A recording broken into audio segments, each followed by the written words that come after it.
Nature mantra BP sugar thyroid reversal nature మంత్రతో సాధ్యం.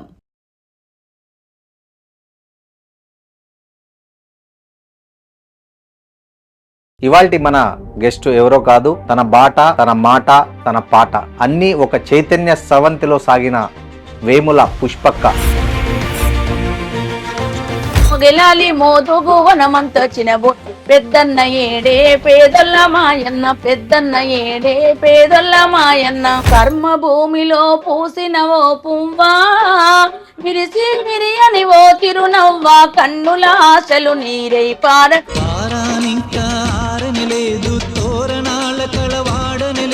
మీకు ఈ పాటకు ఫస్ట్ సంబంధం ఎక్కడ కుదిరింది? నాన్న ఆల్రెడీ నక్సలైట్ పార్టీలోనే ఉన్నాడు, ఇంటికి విప్లవకారులు వచ్చిపోడు. బాల్యం గురించి చెప్తారా? దసరా హాలిడేస్ వచ్చినా పార్టీ దగ్గరికి వచ్చేదాన్ని, సంక్రాంతి హాలిడేస్ వచ్చిన సమ్మర్ 3 months అన్నల్లో కలిసిపోయే కొడుక అదృష్టం అందరికి రాదు. ఇంటికి వచ్చి మా ఇంట్లో మా ప్లేట్లు ఎవరు అన్నం తినకపోతుండే.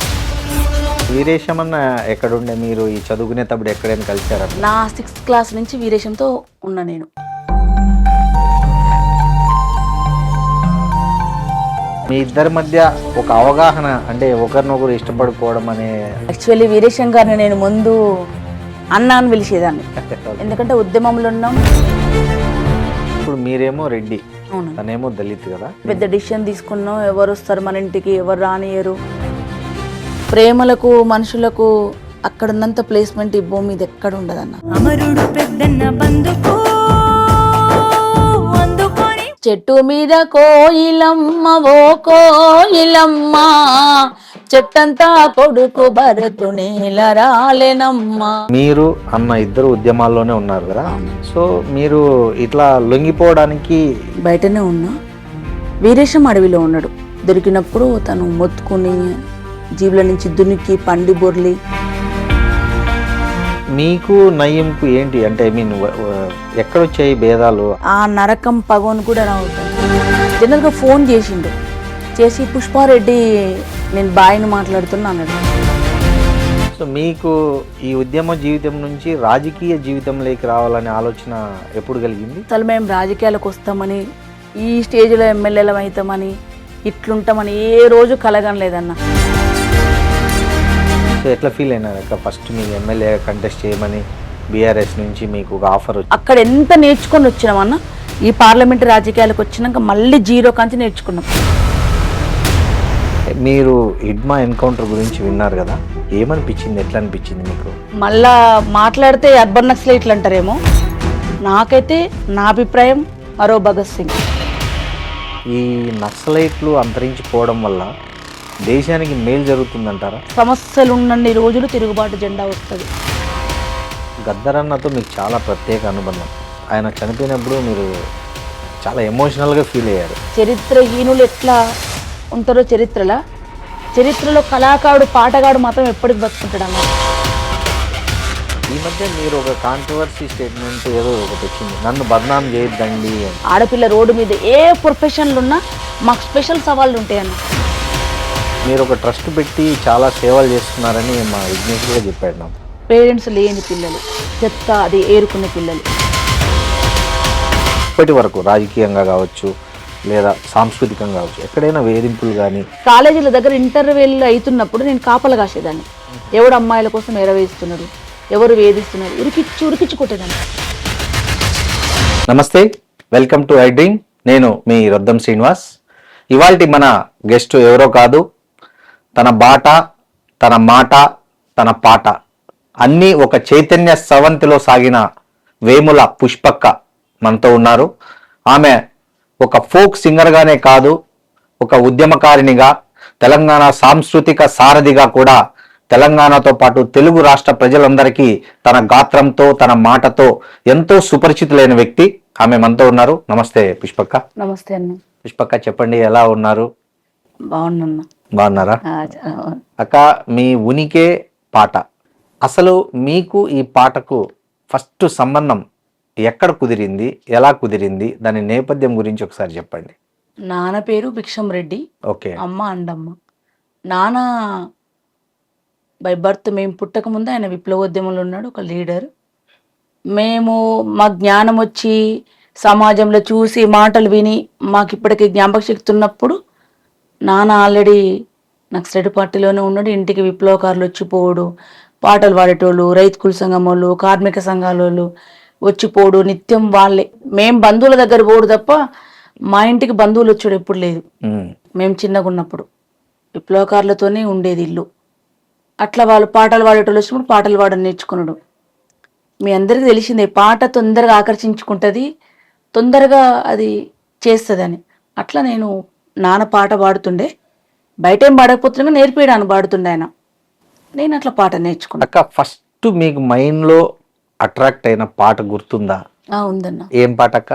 అట్రాక్ట్ అయింది అంటే చాలా పాటలు ఉన్నాయి, కానీ నేను ఫస్ట్ అంటే విన్న మీ పాట ఊహ తెలిసి విన్న తర్వాత అరే ఈ పాట బాగుంది, ఇట్లా పాడాలా, నేను పాడాలా అనుకుని ఎగ్జైట్మెంట్ ఫీల్ అయి ఉంటారు. నేను ఏ క్లాస్లోనో సరిగ్గా ఐడియా లేదన్న. నాకు 4th 5th అనుకుంటా, కోటమర్తిలో స్కూల్ బైకాట్ చేసిర్రు, ఊర్లో ర్యాలీ చేస్తుర్రు. ఆ ర్యాలీ చేస్తున్నప్పుడు పాటలు పాడుతుండే. స్కూల్ బైకాట్ అంటే ఎట్లుంటది అందరికి హ్యాపీ, ఈరోజు బడి బంద్ అవుతుందని ఉంటే ఆ బడి బంద్ చేసే వాళ్ళు మళ్ళీ మా మామ వాళ్ళు, మా అన్న వాళ్ళు ఇంటికి వచ్చే మామ అని పెద్దగా వయసు ఉంటే మామ, చిన్నగా ఉంటే అన్న అని పిలుస్తుంటే వాళ్ళే. కాబట్టి ఇంకా మా వాళ్ళు వచ్చారు కాబట్టి పెద్ద పురుసత నాకు. అప్పుడు నేను ఫస్ట్ విన్న పాట మా ఊర్లే తాటి చెట్టు కోంటోళ్ళు అని ఉంటారు మామ వాళ్ళు, వాళ్ళు సురేష్ మామల ఇంటి ముందు మమ్మల్ని అందరిని ఆపి ఎత్తు అరుగుంటుంది ఆడ. ఇప్పటికి ఇంకా ఉంది ఆ ఊర్లో అరుగు. ఆ అరుగు మీద నిలబడి పాడిండు కృష్ణన్న అని, మందుల కృష్ణన్న. నాతో పాటు ఇప్పుడు సారథిలో ఉన్నాడు. మత మత గుండాలు మీద పడుతున్నాయి, మత మత గుండాలు మీద పడుతున్నాయి, పలకవేముర శంకరా ముందుకు దూకవేముర శంకరా. మతవాద గుండాలు మీద పడుతున్నాయి, మతవాద గుండాలు మీద పడుతున్నాయి, పలకవేముర ముందుకు శంకర దూకవేముర ముందుకు. ఈ పాట ఏబీవీపీ గుండాల చేతిలో అప్పుడు జార్జి రెడ్డా మరి ఎవరు అమరులైందో తెలియదు నాకు. ఆ సందర్భంగా అప్పుడు నేను ఫస్ట్ విన్న పాట. వాళ్ళు పెద్ద సింగర్లే కాదు, స్టూడెంట్ అనేషన్ లీడర్లే, కానీ వాళ్ళు పాడితే అమ్మ పాట బాగుందిరా, మంచిగా పాడుతురా అని అనుకున్నా. దానికంటే ఫస్ట్ నేను విన్న పాట సమావేశంలో నాన్నతోటి. ఎక్కడ? నాన్న ఊర్లే రైతు కుల సంఘం సమావేశం జరుగుతుంటే నేను ఆ సమావేశానికి పోయినా. ఆ సమావేశానికి పోతే ఆ సమావేశంలో ఉత్తనే నాన్న సైకిల్ మీద ఎక్కించుకొని పోయిండు. మీ నాన్న కూడా మంచిగా గాత్రం మీలాగే ఉండేదా? మంచిగా వాయిస్ పాడుతాడు, మంచిగా పాడుతాడు. బయట ఎప్పుడు సింగర్ కాదు కానీ లోకల్ సమావేశాలు పాడుతాడు ఆయన. ఆయన ఎందుకు తీసుకుపోయిండో నాకు తెలియదు, నేను ఎందుకు పోయినా నాకు తెలియదు, కానీ సైకిల్ మీద ఎక్కించుకొని పోయిండు. కూర్చున్నప్పుడు వాళ్ళు పాడిన పాట. ఏ పాట? మొగిలాలి మందార మొక్కల్ల పూలేవి, మొగిలాలి మందార మొక్కల్ల పూలే, పెద్దన్న ఏడే పేదొల్ల మాయన్న, పెద్దన్న ఏడే పేదొల్ల మాయన్న. ఆహా మొగిలాలి మోదుగు వనమంత చినబోయే, మొగిలాలి మోదుగు వనమంత చినబో, పెద్దన్న ఏడే పేదొల్ల మాయన్న, పెద్దన్న ఏడే పేదొల్ల మాయన్న. ఆరే పెద్దన్న ఉన్నాడు అడివంత ఉన్నాడు, ఉన్నాడే చూడు మోదుగు వనములో, ఆహా విరబూసినాడే మందార మొక్కయి, ఆహా విరబూసినాడే మందార మొక్కయి, మొగిలాలి మోదుగు వనమంత చినబోయే, మొగిలాలి మోదుగు వనమంత చినబోయే, పుల్లరెడ్డేడే పేదొల్ల మాయన్న, పుల్లరెడ్డేడే పేదొల్ల మాయన్న. నేను ఫస్ట్ విన్న పాట ఇది. ఇప్పటికీ మీకు అలా ముద్రించుకుపోయింది ఆ పాట. దాని తర్వాత నేను చాలా సార్లు పాడినామన్నా ఆ పాట, చాలా సార్లు పాడిన కానీ విన్నా నేను ఆ పాట. నాన్న కూడా నాకు పేపర్ మీద రాసి నేర్పించిన పాట. ఫస్ట్ వాళ్ళు నేర్పించిండు పేపర్ మీద రాసి, స్కూల్కి అప్పుడు పలుకుంటుండే కదా, దాంతో పాటు నాకు ఫస్ట్ ఒక పెద్ద పేపర్ మీద వాళ్ళని పెద్ద పెద్ద అక్షరాలు రాసి బాపు ఇచ్చి పంపించిండు స్కూల్కు, నా బిడ్డకే ముందు రావాలని. దాని తర్వాత నాకు తన పేపర్ మీద రాసి ఇచ్చిన పాట ఈ పాట. ఓ, మీ ఫాదర్తో అటాచ్మెంట్ ఉన్న పాటలు ఇవి రెండు. మీ బాల్యం గురించి చెప్తారా? అంటే ఎక్కడ, ఏమి, ఎలా? అంటే బాల్యము ఇప్పుడు యాదాద్రి భువనగిరి జిల్లా అడ్డగూడూరు మండలం కోటమర్తి విలేజ్. నా బాల్యము 6th క్లాస్ వరకు అమ్మా నాన్నలతో ఉన్నా.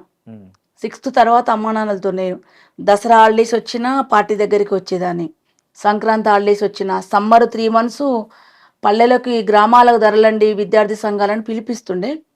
అప్పుడు మా పార్టీ కుటుంబాలలో ఉన్న పిల్లలందరినీ తీసుకొస్తుండే.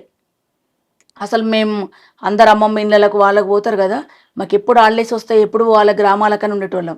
ఆ గ్రామాలకు పోయి అక్కడ ఉండి వాళ్ళతో ఉండి బాల్యమంతా నాకు ఉద్యమంతోని ప్రజలతోటి ఆ ప్రజా కుటుంబంలో ప్రజల కోసం పనిచేసే కుటుంబాలతోనే అనుబంధం తక్కువ. ఇప్పటి కూడా నాకు రిలేషన్ అనేది చాలా తక్కువ. మా అమ్మమ్మ వాళ్ళు తప్ప ఎవరి దగ్గరికి పోయేది లేదు, ఎవరి దగ్గర ఉండేది లేదు. చాలా ఆడుతూ పాడుతూ గడిపినన్న. నాటకాలు వేసిన, ఫస్ట్ స్కూల్లో నాటకాలు వేసినాం.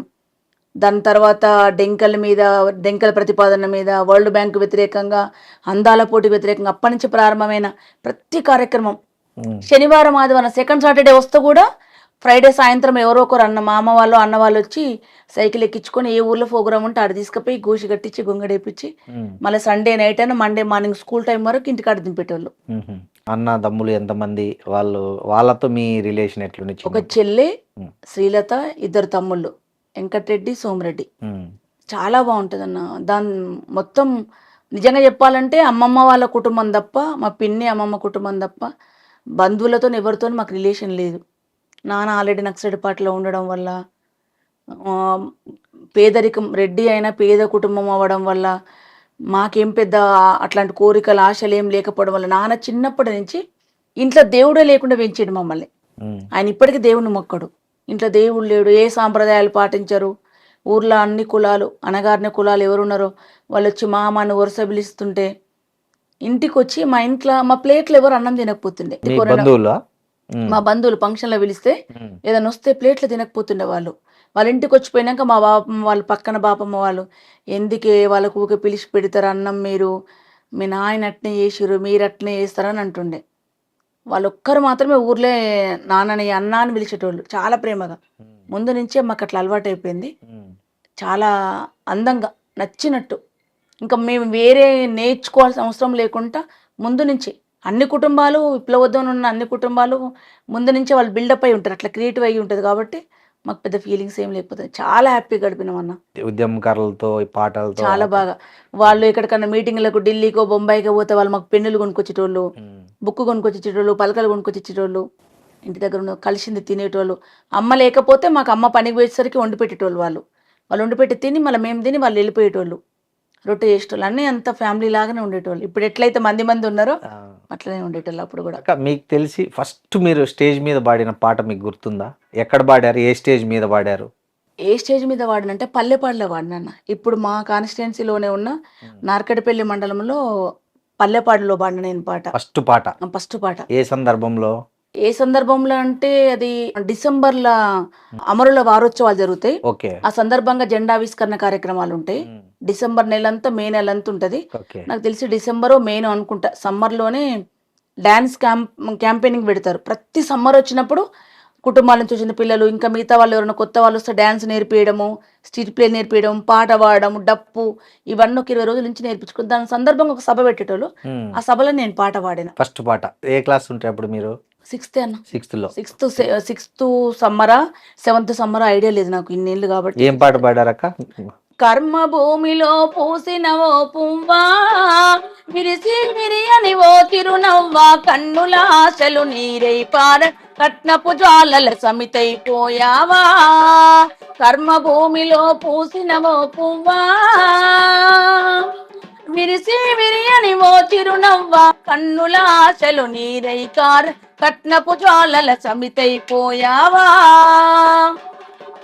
పారానింకా ఆరనలేదు, తోరణాలు కలవాడనలేదు, పారానింకా ఆరనలేదు, తోరణాలు కలవాడనలేదు, పెళ్లి పందిరి తీయనలేదు, బంధువులిళ్ళ చేరనలేదు, మంగళనాదాలాగనలేదు, అప్పగింతలు అవ్వనలేదు, గలగల పారే ఓసెల ఏడా పెళ్లి కూతురుగా ముస్తాబయ్యి శ్మశానానికే కాపురమేలావా.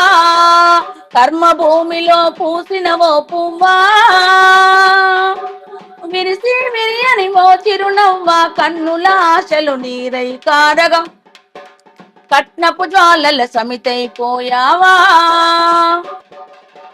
ఈ పాట ఫస్ట్ మీ స్టేజ్ మీద పాడినప్పుడు ఎట్లా వచ్చింది రియాక్షన్? సభ నుంచి ఏమన్నా రియాక్షన్ గుర్తుందా? ఉందన్న. రియాక్షన్ అంటే అందరూ ప్రజా సమస్యల మీద పోరాటం చేసే వాళ్ళు, ఊళ్ళల్లో మీటింగు, పొగడ్తలు అనేవి కళాకారులకు సహజమే అన్న.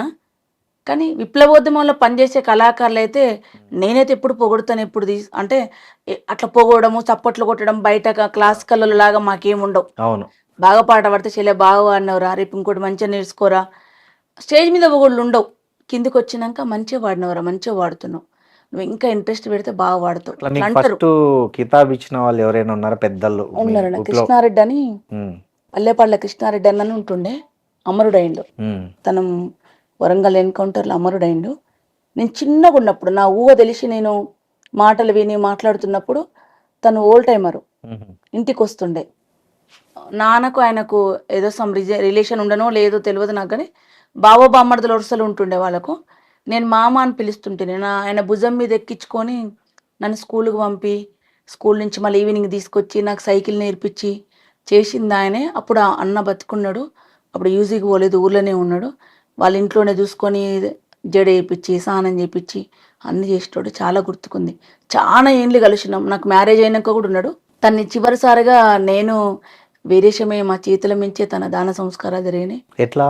ఎన్కౌంటర్ ఇచ్చి చనిపోయిండు. అయ్యో, ఎక్కడ? అడవిలో వరంగల్ ఎన్కౌంటర్లో చనిపోయిండు. ఉహు, ఈ నకరికల్లుకు ఇక్కడ ఈ నకరికల్లు వీధిలో పొంటే మేము పాట పాడి తిరిగి ఆయనతో ధర్నా చేసినాం. ఈ నకరికల్లుకే డెడ్ బాడీని తీసుకొచ్చినాం. నేనే పోయి అక్క బిడ్డ అని నాతో సంతకం పెట్టించి తీసుకొచ్చారు. నేను చిన్నపిల్లనే, పెళ్ళి కాలేనట్టుంది నాకు తెలిసి, పెళ్ళి అయిందో లేదా సరిగ్గా ఐడియా లేదు నాకు. 2010 కాలేదు, తీసుకొచ్చిరు, అంత్యక్రియలు చేసినాం. అప్పుడు ఏమన్నా పాట పాడారా ఆయన అంత్యక్రియల్లో?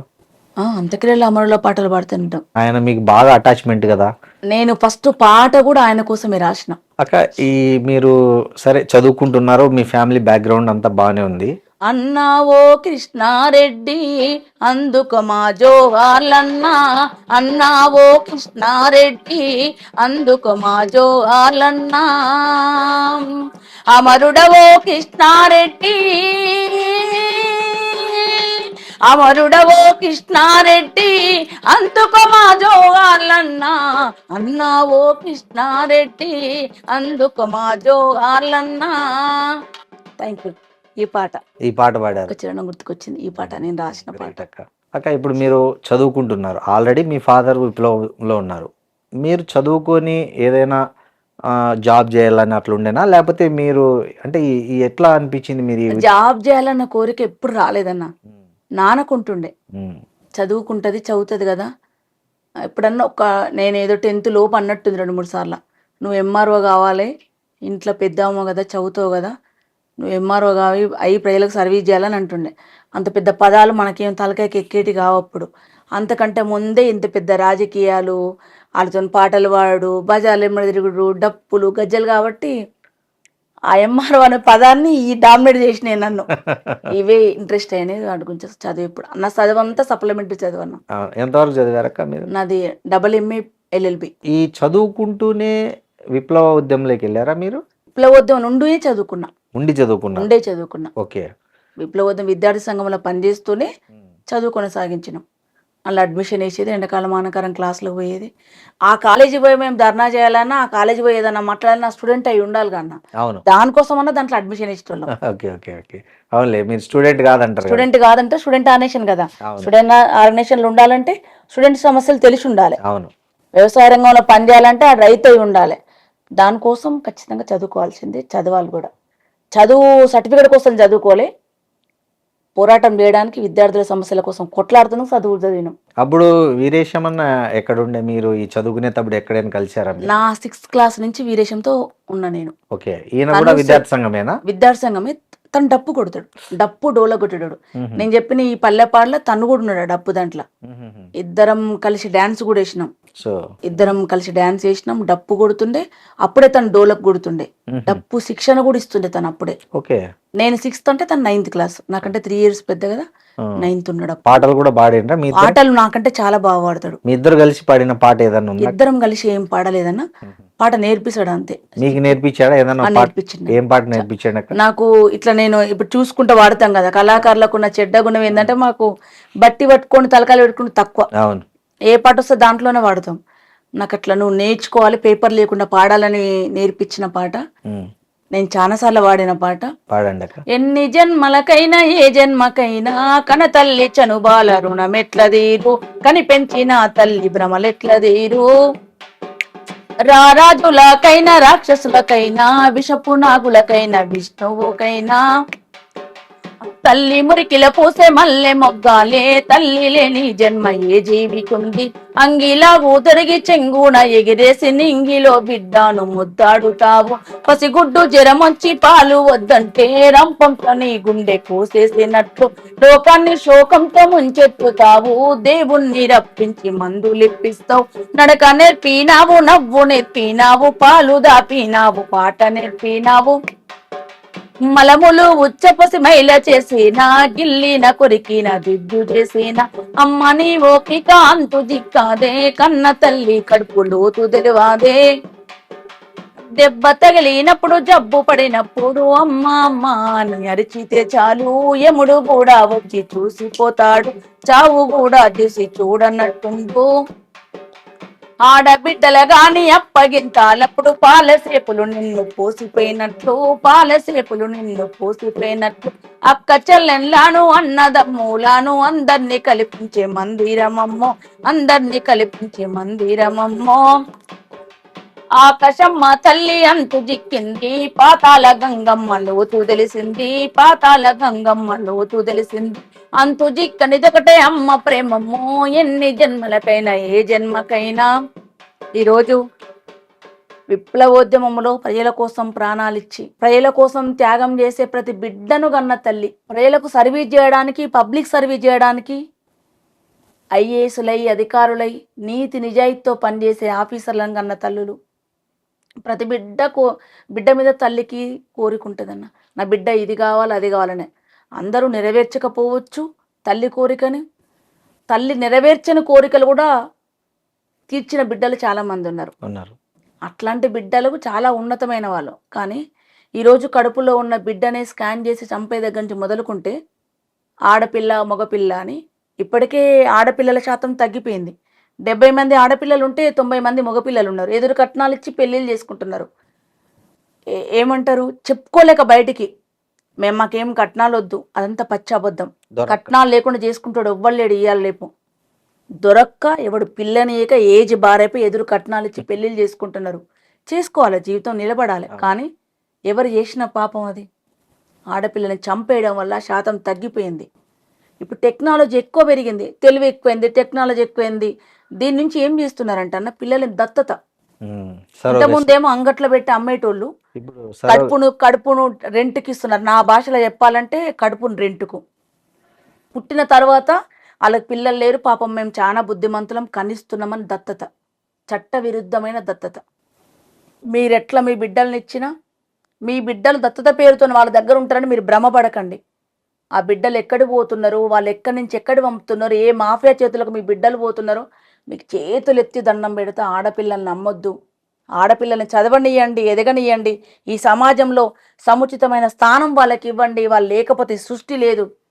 ఆడపిల్లల గాని అప్పగింతాలప్పుడు పాలసేపులు నిన్ను పోసిపోయినట్లు పాలసేపులు నిన్ను అక్క చెల్లెన్లాను అన్నదమ్ములాను అందరినీ కల్పించే మందిరమమ్మో అందరినీ కల్పించే మందిరమమ్మో. అరే ఆకాశమ్మ తల్లి అంతు జిక్కింది పాతాల గంగమ్మ లోతు తెలిసింది అంతు జిక్కనిదొకటే అమ్మ ప్రేమమ్మో ఎన్ని జన్మలకైనా ఏ జన్మకైనా. అందుకే కన్నతల్లి కన్నుల్లో కన్నీళ్లు లేని రాజ్యం కావాలి, అట్లాంటి పరిపాలన కావాలి. ఏ కన్న తల్లి భూమి మీద ఏడవద్దు. అట్లాంటి సమాజం, అట్లాంటి మనుషులు ఆ విలువలతో ఉండడానికి మా వంతుగా ఏమనైతే చేయాలని కోరిక, అంతే. ఇప్పుడు మీకు పాటలు మీరు పాడేవాళ్ళు, ఆయన మీకు డోలకు డప్పు కొట్టేవాళ్ళు. సో మీ ఇద్దరి మధ్య ఒక అవగాహన, అంటే ఒకరినొకరు ఇష్టపడుకోవడం అనే అట్లాంటి ఎట్లా తెలిసింది? ఎవరు ఫస్ట్ ఎక్స్ప్రెస్ చేశారు? యాక్చువల్లీ వీరేశం గారిని నేను ముందు అన్న అని పిలిచేదాన్ని. ఎందుకంటే ఉద్యమంలో ఉన్నాం, ఉద్యమ సహచరుడు కదా, అందరం కలిసి ఉండేవాళ్ళం. ఆడపిల్లల పట్ల చాలా మర్యాదగా ఉండేటోడు. అందరు ఉంటారు, ఉద్యమంలో పనిచేసిన విప్లవోద్యమంలో ఉన్న ప్రతి ఒక్కరు చాలా మర్యాద ఉంటారు. చాలా ఒక తండ్రి వాళ్ళకి ఎట్లాంటిది ఉన్నా ఏమున్నా చిన్నప్పటి నుంచి కలిసే పెరిగినాం. 6th క్లాస్ నుంచి అంటే ఇంకేముంటదన్న, యాజ్ ఎ బ్రదర్ లాగా, సీనియర్ మా పెద్ద అన్నలాగా చూసుకొని ఉండేటోడు.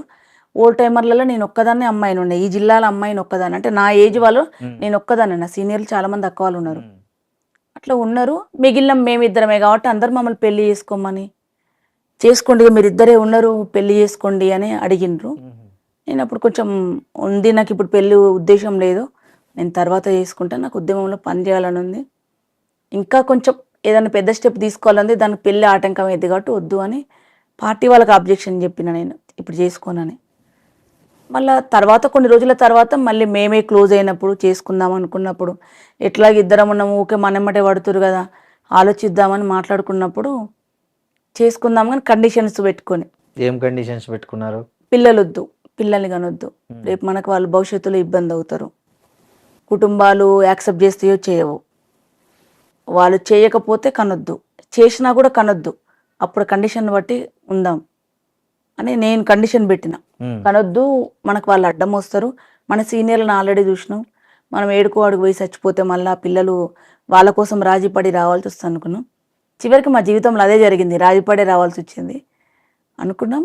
కాలేదు, ఇద్దరం అనుకొని పార్టీకి చెప్పిన, లెటర్ పెడితే చేసింది పెళ్ళి. ఎప్పుడు అక్క ఎట్లా చేసుకున్నారు? 2001లో. పార్టీలో ఏముంటుంది అన్న, చాలా సిస్టమేటిక్ ఉంటుంది, మీరు విన్నంత ఈజీగా, మీరు చూసినంత ఈజీగా ఉండదు.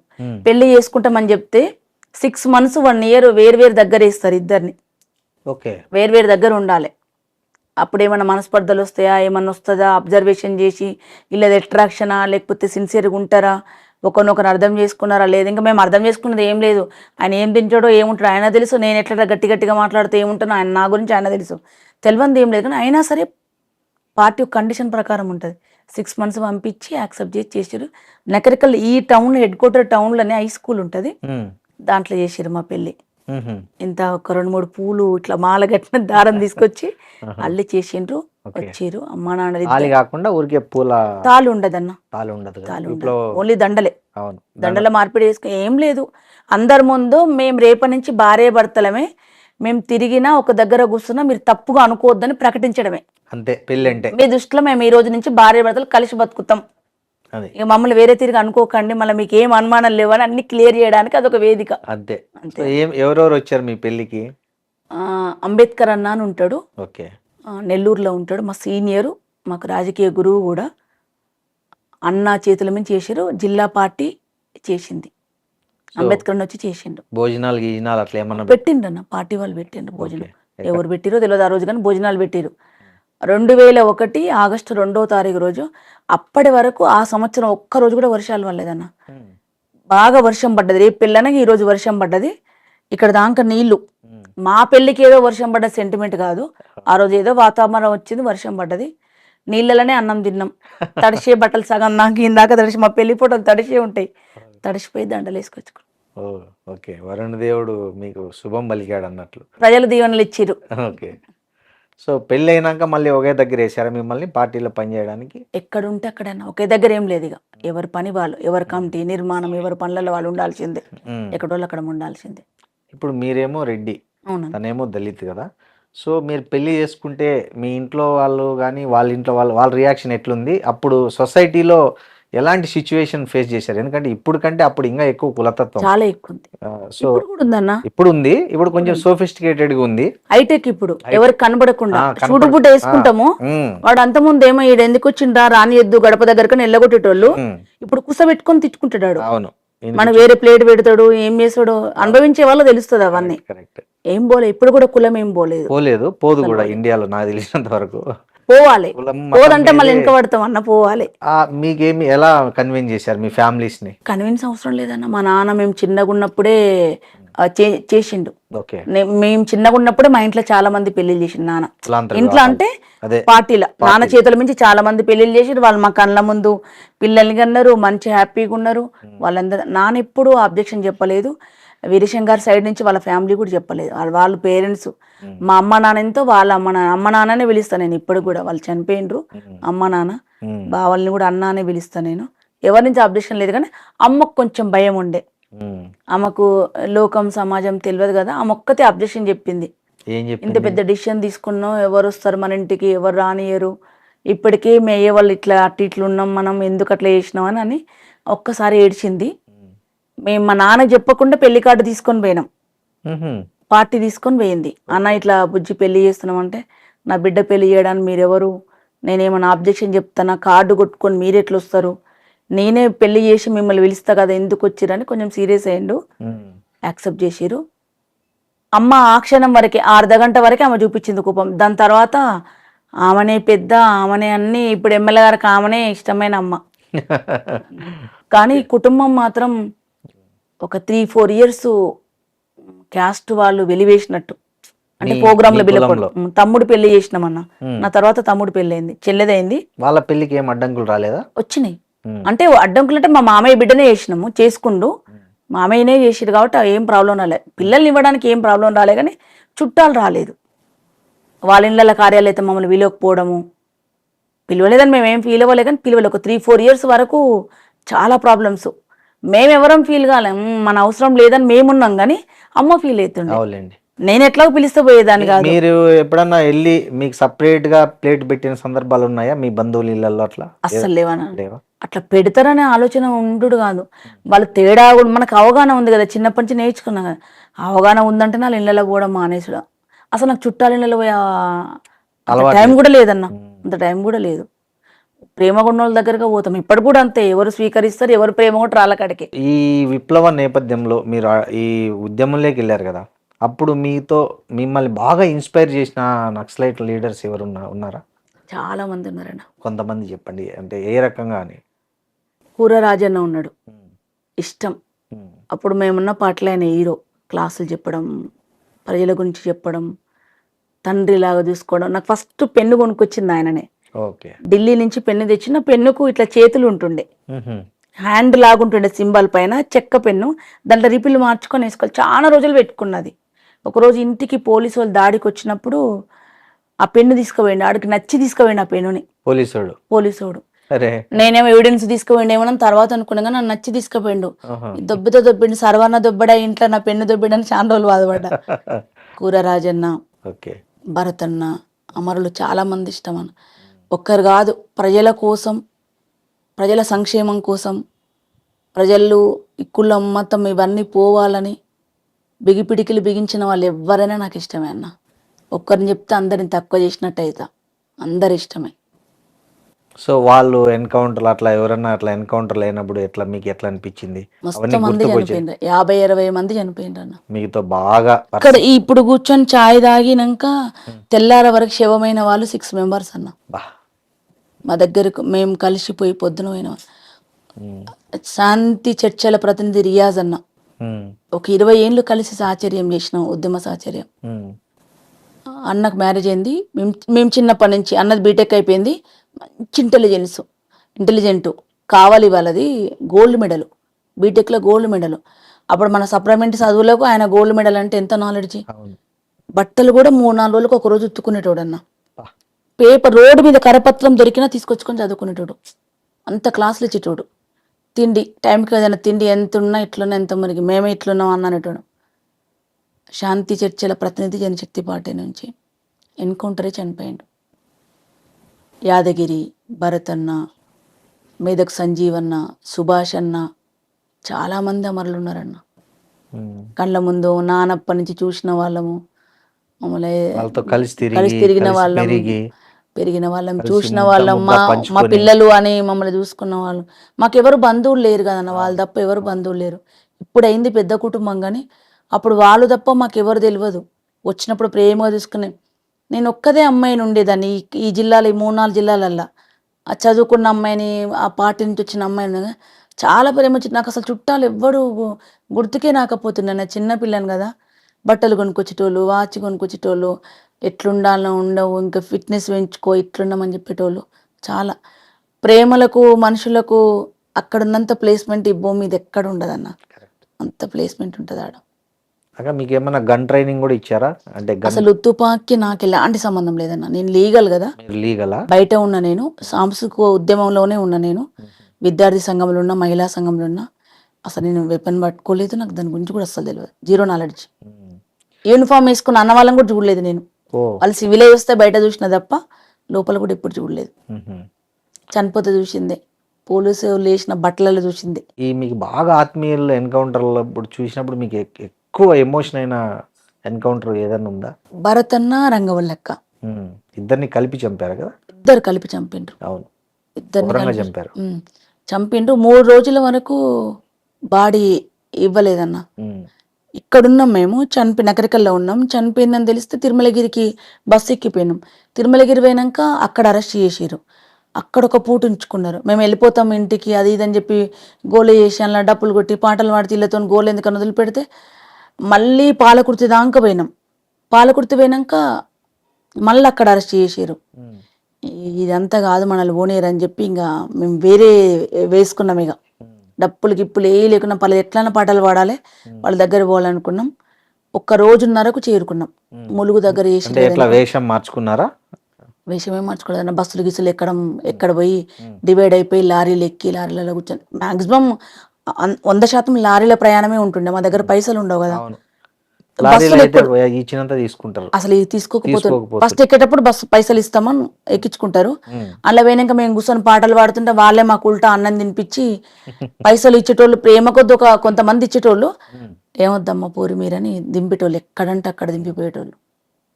పాటే అన్నం పెడుతుండే, పాటే ఛార్జీలు కడుతుండే, పాటే ప్రజల దగ్గర తీసుకుపోతుండే. వాళ్ళ దగ్గర పోయినాం రంగవల్లక్క దగ్గరికి.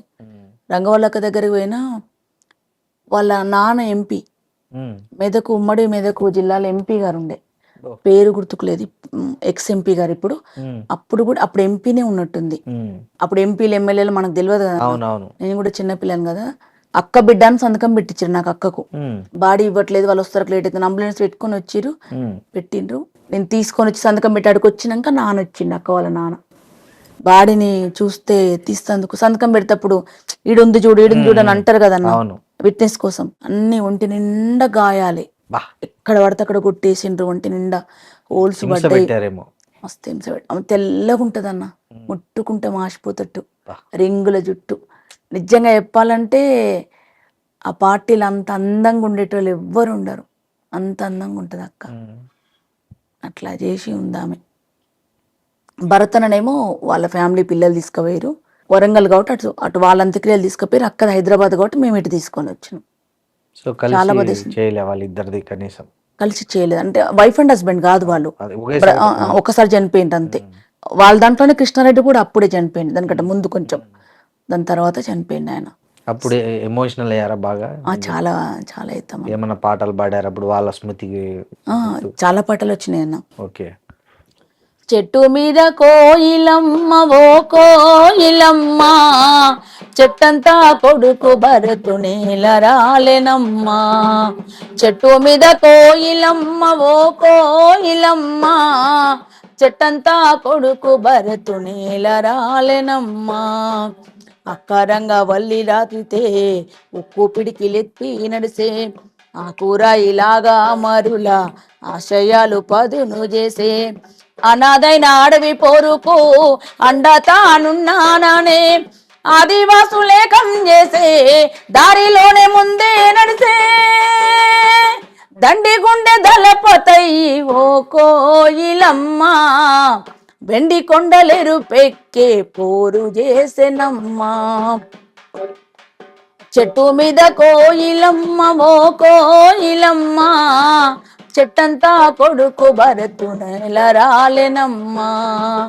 ఎన్నెన్నో దాడుల్లోనా హరితేరి ఆయుధమై, విప్లవ పాఠాలెన్నో బోధించే మాస్టరు వయ్యి, భూస్వాముల దోపిడీకెదురు వర్గ పోరాటాలయ్యి, భూస్వాముల దోపిడీకెదురు వర్గ పోరాటాలయ్యి, పోడు భూముల్లో ఎగిరి ఎర్రని జెండాలయ్యి. దండి గుండె దళపతయి ఓ కోయిలమ్మ, వెండి కొండలేరు పెక్కే పోరు చేసెనమ్మా. మీద కోయిలమ్మ ఓ కోయిలమ్మ, చెట్టంతా కొడుకు భరతు నేల రాలెనమ్మా. చెట్టంతా కొడుకు భరతు నేల రాలెనమ్మా. భరత్ అన్న నాకు ఇష్టమైన లీడర్ కూడా తను. ఇప్పుడు మీరు అన్న ఇద్దరు ఉద్యమాల్లోనే ఉన్నారు కదా, సో మీరు ఇట్లా లొంగిపోవడానికి ఎట్లా దారి ఏ పరిస్థితులు దారి తీసాయి? అసలు లొంగిపోవడం అంటూ లేదన్నా. ఓకే. నేను ఆల్రెడీ బయటనే ఉన్నా, యూజీ ఉద్యమంతో నాకు సంబంధం లేదు. ఓకే. నేను బయటనే ఉన్నా. వీరేశం అడవిలో ఉన్నాడు, అవును. తను 2 టైమ్స్ అరెస్ట్ అయ్యిండు. ఒకసారి పబ్లిక్లో అరెస్ట్ అయ్యిండు కాబట్టి తీసుకొచ్చి ఎన్కౌంటర్ చేయకుండా 3 డేస్ తర్వాత చూపించిరు. ఉమ్, దాని తర్వాత 3.5 4 ఇయర్స్ తర్వాత మళ్ళీ విజయవాడ దగ్గర అక్కడ దొరికిండు, ఉమ్, చౌరస్తా దగ్గర దొరికినప్పుడు తను మొత్తుకుని జీబుల నుంచి దునికి పండి బొర్లి, నేను ఇట్లా నక్సలైట్లు నన్ను పోలీసులు తీసుకుపోతారు, ఎన్కౌంటర్ చేస్తారు, నల్గొండ జిల్లా చెప్పమని గట్టిగా మొత్తుకొని అక్కడ ఎవరో వీడియో తీసి దానివల్ల తను బతుకు బయటపడ్డాడు. బయటకు వచ్చిండు. అరెస్ట్ అయిన తర్వాత 3 ఏళ్ళు జైల్లో ఉన్నాడు. మళ్ళీ ఉమ్, ఆ జైలు తర్వాత ఇంటికి వచ్చి ఉన్నాడు. రోజు కండిషన్ బెయిల్ ఉంటుండే. 6 months అనుకుంటా నాకు తెలిసి, గుంటూరు రాజమండ్రి ఉమ్. 6 months అప్ అండ్ డౌన్ చేస్తుండే. రోజు వెహికల్ ఉంటే వెహికల్, ఇక్కడ నుంచి ఇక్కడ నుంచి రోజు ఖచ్చితంగా పోవాల్సిందే. అక్కడ ఉంటే మళ్ళీ ఇంకో కొత్త కేసు పెట్టి ఏం చేస్తారని అదొక టెన్షన్. పోయి వస్తుండే, వచ్చి ఉన్నాడు. సెకండ్ టైం అరెస్ట్ అయినప్పుడు తెలంగాణ ఉద్యమం ఉవ్వెత్తున వస్తుంది. ఇంట్లో కండిషన్ బెయిల్కి పోయి వస్తుండే తను. ఉవ్వెత్తున వస్తున్నప్పుడు పార్టీ కూడా ఉన్నది, కొన్ని కండిషన్స్ ఉన్నాయి. ఆ కండిషన్స్ వల్ల కొన్ని ప్రాబ్లమ్స్ అయినాయి. ఉన్నాం ఇంకా. అప్పుడు కేసీఆర్ గారు పిలిచారు, రమ్మన్నారు. తెలంగాణ ఉద్యమంలో మీ భాగస్వామ్యం కావాలి, యాక్టివ్గా ఉంటారు కదా మీరు, రమ్మని అడిగిండు. ఆలోచించుకొని చెప్తా అన్నాడు. తర్వాత మళ్ళీ పిలిచిండు, పని చేస్తా అని చెప్పినాం. అప్పుడు వచ్చిండు తను. లొంగిపోవడం, సరెండర్ అవ్వడం, ఈ పార్లమెంట్ రాజకీయాలకు అప్పుడు వచ్చిండే. అక్క ఇప్పుడు మీకు నయీంకు ఏంటి అంటే ఐ మీన్ ఎక్కడొచ్చాయి భేదాలు? ఆయన మీ వీరేశం అన్నను చంపడానికి చాలా ప్రయత్నాలు చేశాడు. అవును. సో ఎందుకు అతనికి మీ మీద అంత కక్ష ఎందుకు వచ్చింది? అతనికి మీకు అంత అసలు నయం అంటే ఎవరో తెలియదు అన్న, మీకు తెలియదు. మీరు ఉద్యమంలో ఉన్నప్పుడు అతను ఎక్కడ లేడు. తను వేరే పార్టీ, మావోయిస్ట్ పార్టీలో తను పనిచేసిండు. మేము జనశక్తి పార్టీ, వేరే 2 విప్లవోద్యమం వేరు పార్టీలు ఇవి. తను అక్కడ ఉన్నాడు. తనకి ఎందుకు అక్కడ వచ్చినాయో మనకు తెలియదు. వచ్చేసింది తను బయట. ఆయనకు మన గొడవ లేదు, మొహం చూసుకుంది లేదు, ఎవరో కూడా తెలియదు మాకు అసలు. ఓకే. నక్సలైట్ పార్టీలలో ఎవరు పని చేయొద్దు, ఉమ్, ప్రజల కోసం ఎవరు పని చేయొద్దు. ఎందుకు పని చేయొద్దు అంటే ఆయనకు భయం, ఆయన చంపుతారని. ఓహో. ఆయనకున్న ప్రాబ్లం వల్ల ఏంటంటే ఎవడు బయటకు వచ్చేదిగినా వీడు నాకు థ్రెట్ అని వాడు చంపుతాడు. లోపలుంటే ఆయనకేం భయం లేదు, బయటకు వస్తే చంపుతారని భయం, లేకపోతే సహకరిస్తారేమో, చంపేటోళ్ళకి ఏమైనా సహకరిస్తారని భయం. నాకు తెలిసి దానికోసమే అనుకుంటా. ఉమ్, చాలా భయపెట్టించిండు అన్న. ఓకే. అంటే ఎట్లాంటి థ్రెట్ ఫీల్ అయ్యారు మీరు ఆయన వల్ల? ఎలాంటి వచ్చాయి మీకు ఇన్సిడెంట్స్? నాకైతే వీరేశందేమో నాకు తెలియదు అన్న. నాకు మాత్రం ఒక్కసారి ఫోన్ వచ్చింది. ఏమని? జనరల్గా ఫోన్ చేసి పుష్పారెడ్డి నేను బాయ్ని మాట్లాడుతున్నా అన్నాడు. ఉమ్. నన్ను ఎవ్వరు అట్లా పిలువరు. పుష్పారెడ్డి అని మిమ్మల్ని ఎవరు పిలువరు. కామన్ గా నన్ను ఎగతాళి చేసేది కూడా పిలువరు. అవును. మామూలుగా ఎవ్వరు పిలువరు. అట్లా పుష్పమ్మ అంటారు, అట్లనే అంటారు. అంటున్నారు ఎవరైనా, మరి ఎవరైనా అంటున్నారు ఏమో జోక్ గిట్లా అంటారు కదా అని నాకేం ఫీలింగ్ ఉందో అంటున్నాను అనుకున్నా. చెప్పండి అన్న అన్న నేను అంటే, నేను బాయ్ని అన్నాడు. ఏ బాయ్ అని అన్నా నేను. జనరల్ గా మనోళ్ళే చేస్తారని ఉద్దేశం ఉంటది కదా నాకు కూడా. అవును. అంటే నేను బాయ్ని అన్నాడు. చెప్పండి పుష్పారెడ్డి అంటే, బాయ్ అంటే నాకు తెలియదు చెప్పండి అన్న, నేను గుర్తుపట్టలేదు అని మంచి జోయల్గా మాట్లాడుతున్నాను నేను. నేను నయీం బాయ్ని అన్నాడు. ఇంకా నాకు అసలు ఏం చేయాలనో అర్థం కాలే. నేను అంతకుముందే ఇంట్లో ఫోన్లు వచ్చుడు, వాడి వల్ల ప్రాబ్లమ్స్ అవ్వడు, ఇంట్లో అవన్నీ ఫేస్ చేస్తూనే ఉన్నాం. అంటే నేను చేయలేదు, తను చేస్తే నేను తన నుంచి టెన్షన్ తీసుకుంటున్నా. ఆయన ఏం చేస్తున్నాడో, ఈయనకి ఏమంటాడో నాకు ఏది తెలియదు, కానీ విని మాత్రం టెన్షన్. ఇప్పుడు కార్యకర్తలకు చెప్పలేం ఇట్లా థ్రెటన్ ఉందని, వాళ్ళ నుంచి ప్రాబ్లం, వాళ్ళు ఇంకా భయభ్రాంతులకు గురవుతారు. మేము కడుపులో పెట్టుకుని ఎన్ని రోజులు ఉండలేం, అయినా ఫేస్ చేస్తున్నాం. కానీ కేసీఆర్ గారు తెలుసు, చెప్పినాం. ఉంటే నేను చెప్పినట్టు వినకపోతే ఆయనది బాధ ఏంటంటే నల్గొండల గణపతిని పెట్టిరు. నాకు అప్పటి వరకు ప్రకాశం బజార్లో పెట్టే గణపతిని నయీం పెడతారని తెలియదు నాకు.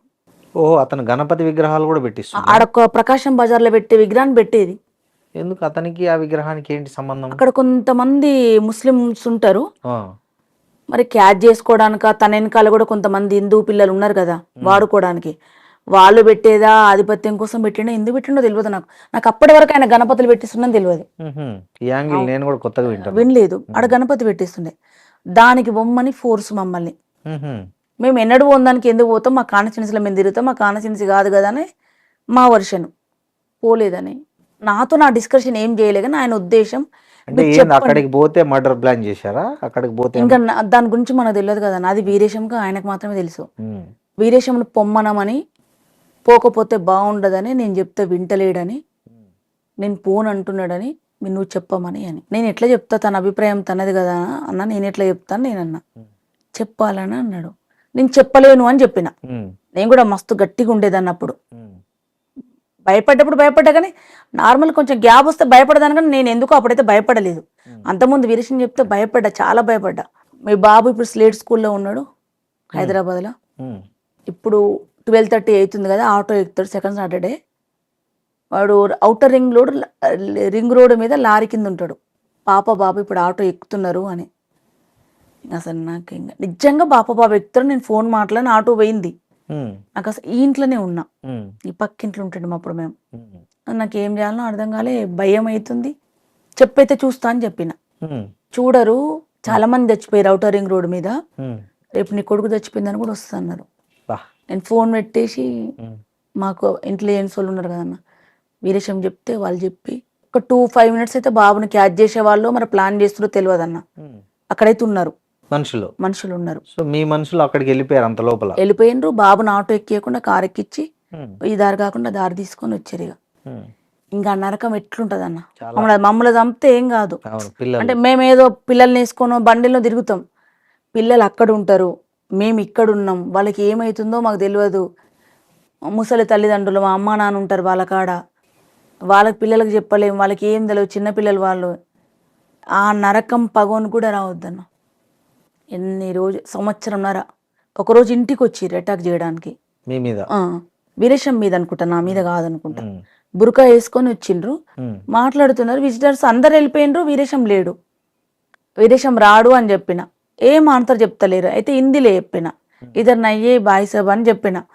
చెప్తే మాట్లాడిండ్రు హిందీలో, కానీ ఇట్లా ట్రాన్స్లేట్ చేసే దాంట్లో తేడా వస్తుంది వాయిస్.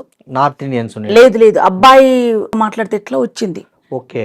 నేను ఇంకా లోపలికి వచ్చి వీరేశం ఫోన్ కొట్టిన, ఇట్లా వచ్చింది, ఏం చేయాలని అర్థం కావట్లేదంటే. నువ్వు కామ్గుండు అన్నాడు.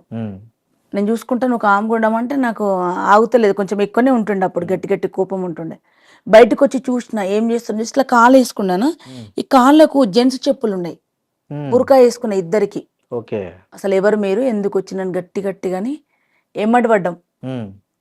టౌన్లోకి మూల దాకా పోసరికి ఆ రోజు ఆదివారం అంగట్లో కలిసిరు. వచ్చినాక ఫుల్ తిట్లు. వాళ్ళ దగ్గర వెపన్స్ ఉన్నాయి, నీ దగ్గర ఏం లేవు, ఎందుకు వాళ్ళు ఎమ్మడి పడ్డావు అని. వాళ్ళు షూట్ చేసినా మేము చచ్చిపోయేటోళ్ళం. కాకపోతే ఏంటంటే వాళ్ళ ఉద్దేశంలో నన్ను కాదు వచ్చింది, వీరేశం కోసం వచ్చిరు వాళ్ళు, అందుకే వెళ్ళిపోయారు. ఎన్నిసార్లు తప్పించుకుంటాడు వీరేశం అన్న ఇట్లాంటి ప్లాన్లు? అస్సలు చెప్పడన్నా. చెప్పడా? భయపడతారనే అస్సలు చెప్పడు, అట్లాంటివి ఎప్పుడు చెప్పడు. నాకు తెలిసినా, నేను ప్రత్యక్షంగా అనుభవించిన ఈ 2. ఇంకా మిగతా ఎన్నిసార్లు ఉండో తెలియదు. ఆయనకి ఎన్ని వచ్చినాయి, ఏమొచ్చినాయి ఏది తెలియదు. జాగ్రత్తగా ఉండమని చెప్పేటోడు. ఎవరికి ఏమైనా ఒకరు ఉంటామని అనేటోడు, అంతే, ఇంకేమనేటోడు కాదు. పిల్లలకు తెలుసా ఇదంతా, ఈ ట్రామా అంతా? తెలియదు, ఏది తెలియదు పిల్లలకి. వాళ్ళ నాన్న ఇంత పెద్ద లీడర్ అని కూడా ఇప్పుడిప్పుడే తెలుసు వాళ్ళకు. అసలు ఏం తెలియదు, ఏం చెప్పాం. అన్నిటికీ దూరంగా పెంచారు. దూరంగా ఏం పెంచలేదు, పార్టీకి ప్రజలందరితో ఉన్నాయి. కానీ ఈ థ్రెటన్ ఉన్న విషయాలు ఇవన్నీ ఎప్పుడు చెప్పాము, ఇప్పుడు కూడా చెప్పాము వాళ్ళకు. ఇప్పుడు వాళ్ళు పెద్దగా అయిండ్రు, వాళ్ళు కూడా రాజకీయాల్లోకి వస్తుంటారు కాబట్టి వాళ్ళకి అర్థమవుతుంది, కానీ ఏం చెప్పాం మనం, ఇంట్లో ఉన్న వాళ్ళకే చెప్పాం. నయ్యం నుంచి ఒక్కసారే ఫోన్ వచ్చింది, మళ్ళీ రాలేదు ఎప్పుడు? నాకైతే రాలేదన్న, నాకైతే రాలేదు ఒక్కసారి. అప్పట్లో కొంతమంది పోలీసులు కూడా నయ్యంకు తరఫునే పని చేశారు అనేది కూడా ఉంది. యాక్చువల్ గా పూర్తిగా ఉన్నారన్న. వాళ్ళ అండర్లో డీజీపీ అండర్లోనే ఉన్నాడు, రాష్ట్ర డీజీపీ అండర్లోనే ఉన్నాడు. సాంబశివుడు మీటింగ్ పోతుంటే వచ్చిండ్రు. కాకపోతే ఫోన్ కాదు, అది మనుషులే వచ్చి వెహికల్ ఆపిరు, నా వెహికల్. మీటింగ్కి వెళ్ళొద్దు, మీరు వెళ్తే చచ్చిపోతారని. చంపుతారు, ఆడికి వచ్చి చచ్చిపోయినాను కంటే ఎక్కువ అని పోయినాం. అండ్ ఒక పెద్ద ఫోటో ఉంటుండే సాంబశివుడు అన్నది. వాళ్ళు ఎంత భయపడుతున్నారో ఏమొచ్చినా మనకు తెలియదు, కానీ ఎవరి కడుపులో వాళ్ళకే ఉంటది. పెద్ద కటౌట్ తెచ్చిరు అన్నది, సాంబశివుడు అన్నది పెద్దది, స్టేజ్ మీద అది పెడుతున్నారు. వీడు, నేను, ఇంకొక 2-3 అమ్మాయిలు ఉంటుండే. అది పక్కకుంటే నాకు అస్సలు నచ్చట్లేదు. పని తీరక పెట్టలేరేమో నేను అనుకుంటున్నా. ఆ ఫోన్ల వల్ల, టెన్షన్ వల్ల పెట్టలేదని నాకు తర్వాత తెలిసింది. నేను తీసుకొచ్చి పిల్లలందరం కలిసి దానికి ఇట్లా స్టేజ్కి ఇట్లా స్ట్రైట్ గా 2 ఇటుపక్క తెచ్చిరు. కష్టపడి లేపుకొచ్చి స్టేజ్కి పెట్టినాం. పైన పెట్టంగానే వచ్చిరు మనుషులు నా కాడికి. అది నీ చేతులతో నువ్వు కింద పడేస్తా తప్ప ఈ వెలిగొండ వదిలిపెట్టి వెళ్ళిపోవు, చచ్చిపోతే ఇట్లాంటి మీటింగ్ నాకు కూడా పెడతారు, ఏం కాదు పో అని అన్నా. పోయింటిగా వాళ్ళు మనుషులు అంటే అక్కడ ఉన్నారు మనుషులు, నయం మనుషులు అన్న పూర్తిగా సాంబశివుడు చనిపోయిన మీటింగ్ 2 సభల దాకున్నారు, పూర్తిగా ఉన్నారు. అసలు సాంబశివుని సంపాదించిన అవసరం నయీంకి ఎందుకు వచ్చింది? ఎవరు ప్రజల కోసం పనిచేస్తే వాళ్ళకి ఎవరు థ్రెట్ అనిపిస్తే వాళ్ళు చచ్చిపోవాలి. ఓకే, ఆయన లొంగిపోయి ఆయన ఏదో జనజీవన స్రవంతిలో కలిశాడు కదా. కలిసిన వాళ్ళనే చూస్తేనే భయం అన్న వాళ్ళకు. అదేలే, మేమే చచ్చిపోయి వచ్చినాం ఆల్రెడీ, సచిన పావులం మేము. ఈ సచిన పావులం చూస్తే కూడా ఆయనకు భయం, సంపుతారని. అంత భయస్తుడు, పెద్ద గ్యాంగ్ లీడర్. ఓకే, అప్పుడు మీరు ఎప్పుడు ఈ నయీం మిమ్మల్ని బెదిరించిన ఈ క్రమంలో మీరు ఎప్పుడైనా పోలీసులను అప్రోచ్ అయ్యారా? పోలీసులకు చెప్పారా ఇట్లా మమ్మల్ని బెదిరిస్తున్నాడు, అతని వల్ల మాకు థ్రెట్ ఉంది అని? ఏం చేశారన్న వాళ్ళు? ఏం ఏం చేయలేదు. చేశారు? మ్మ్. ఎవ్వరు ఏం చేయరు, ఎవ్వరు చెప్పలే. ఓకే, మా కడుపులో పెట్టుకున్నాం, మా ప్లాన్ మేము వేసుకున్నాం, మేము ఎట్లుండాలని అట్లున్నాం. మా పిల్లలతో మాతో ఉన్న పిల్లలు మిలిటెంట్ని ఎట్లా ఉంచుకోవాలి అట్లున్నాం, మాతో పాటే ఉన్నాం అంతే. ఓకే. ఎవరు చెప్పారు? మీ సొంత నేనైతే చెప్పలేదు. వీరేశం ఏమో నాకు తెలియదు, తను ఎమ్మెల్యే కాబట్టి తను ఏం చెప్పుకుంటూ తెలియదు, నేనైతే చెప్పలేదు. నయీం చనిపోయిన రోజు ఎట్లా ఫీల్ అయ్యారు మీరు? మస్తు ఫీల్ అయినా, అంటే చాలా హ్యాపీగా ఫీల్ అయినా. ఓకే, అవుతాం కదన్న, చాలా మందిని చంపిండు కదా. సెలబ్రేషన్ సెలబ్రేషన్స్ ఏముండన్న, మనిషి చచ్చిపోతే సెలబ్రేషన్స్ ఏముంటాయి అన్న? అంటే అట్లా బాధించబడ్డ వాళ్ళు, బాధపడ్డ వాళ్ళు కొద్దిసేపు మ్మ్. పోయిందిలే, ఉన్న వాళ్ళు ఎవరైనా ఫ్రీగా ఉంటారని అనుకుంటాం తప్ప మ్మ్. మనుషులు చచ్చిపోతే సెలబ్రేషన్ చేసుకున్నంత చెడ్డ బుద్ధి చాలా చెడ్డదన్నది. ఏ పోలీసులు అయితే నయీంని ఎంకరేజ్ చేశారనే జనం అంతా మీలాంటి ఉద్యమం నుంచి వచ్చిన వాళ్ళు అంటారో, అదే పోలీసులు మళ్ళీ నయీంను కాల్చి చంపడానికి రీజన్ ఏమై ఉంటుంది అనుకుంటున్నారు మీరు? ఏ ప్రభుత్వం ఉంటే ఆ ప్రభుత్వ అధికారులు, ఆ ప్రభుత్వ పెద్దలు ఏది చెప్తే అది పనిచేయడం. ఓకే, ఇది పోలీసు వాళ్ళకి నచ్చకపోవచ్చు నేను అనుకుంటున్నాను, ఎందుకంటే అదే పోలీసులు అప్పుడు కాపలాగా ఉన్నారు, అవును. అదే పోలీసులు చంపేసిండ్రు. మ్మ్. కాబట్టి పోలీసు వాళ్ళ కోసం ఉద్యోగం చేసుకునే పోలీసు వాళ్ళది ప్రాబ్లం ఉండదు. వాళ్ళ వెనకాల ఉండి ఎవరైతే ఉంటారో వాళ్ళకి ఏం అవసరం ఉందో, రాజకీయ పెద్దలకి ఏం అవసరాలనో ఆ అవసరాల తగ్గట్టు ఈ పోలీస్ వ్యవస్థను యూజ్ చేసుకుంటారు. అంటే నయీంను చంపాల్సిన అవసరం అప్పుడు ఎవరికి ఉండదు జనరల్గా? అందరికీ ఉంది. తెలంగాణ రాష్ట్రంలో ఉండి ప్రజల పక్షాన నిలబడి ప్రజా పోరాటాలు చేస్తున్న వాళ్ళు, తెలంగాణ రాష్ట్రం శాంతిగా ఉండాలి, ఉన్న కాడికి దీన్ని ఆ పారిన నీళ్ళతో పంటలు పండించుకొని తినాలంటే అట్లాంటి వాళ్ళు ఉండొద్దు అనుకుంది. తెలంగాణ రాష్ట్రంలో 4-5 కోట్ల మంది ప్రజలందరూ అనుకున్నారు కాబట్టి పోయిండు. ఒక్కరేం లేదు, అందరూ అనుకున్నారు. సో ఆయన కొంతమంది హీరోలుగా చెప్తుంటారు, అంత సాయం చేశాడు, ఇది చేశాడు, ఆ పిల్లల్ని చదివించాడు, ఇట్లాంటివి కూడా కొంత హీరోయిక్ కథలు చెప్తుంటారు బయట. నేనున్నాను ఇప్పుడు సారథిలో ఎంప్లాయీని. మ్మ్. నా బతుకు తెరువు కోసమో నా పాట కోసమో నేను ఎంప్లాయీగా పనిచేస్తున్నా. నాకు ఆ జీతం అవసరము, నా సొంత ప్రయోజనం అవసరం. నా సొంత ప్రయోజనం ఏమిటి? నేను చనిపోయిందాక పాట పాడాలి, నేను పాట పాడుతూ చనిపోవాలి. నేను పాట పాడితే నా పాట కులానికి సంబంధించిన నా తోటి అన్నదమ్ములు, నా బిడ్డలు, నా కులం, నా పాట కులం వాళ్ళందరూ నాకు వచ్చి డప్పు కొట్టాలనుకుంటా. అది డప్పు కొట్టాలంటే నేను రోజు ఆయన ఎమ్మటి ఉండాలి, వాళ్ళు నా ఎమ్మటి ఉండాలి, నేను వాళ్ళ ఎమ్మటి ఉండాలి. అట్లనే కదా. అవును. ఇలా 2 లక్ష్యాలు ఉన్నాయి. ఆర్థిక లక్ష్యం ఉన్నది, సాంస్కృతిక లక్ష్యం ఉన్నది. ఆర్థిక లక్ష్యం అనే దుర్మార్గమే, ఇంతకన్నా కాకుండా వేరే తిరిగి కూడా పాటలు పాడుకోవచ్చు. అవును. కానీ నేను కాకుండా 2 ఎంచుకున్నట్టే నాకు ఇలా బతుకు తెరువు ఉంది, పాట పాడాలని ఉంది. వాళ్ళకు కూడా సొంత ప్రయోజనం ఉంది. ఆయన ఎమ్మటి ఉండి చావు బతుకుండి చూసే వాళ్ళకు 10 లక్షలు ఇచ్చి ఉండరా నాయమట అంటే ఎప్పుడు చచ్చిపోతారో తెలియదు కాబట్టి ఉంటాడు. ఒకటి చంపినా అంటే కట్టలేసి వేసి ఉండొచ్చు. హీరోగా చెప్పేవాళ్ళు ఎంతమంది అన్న, ఎంత దుర్మార్గుడికైనా ఒక 10 మందికి అయితే నచ్చుతాడు. అవును. ఎందుకంటే 10 మంది లేకుండా ఒక్కడు ఏం చేయలేడు కదా. అవునవును.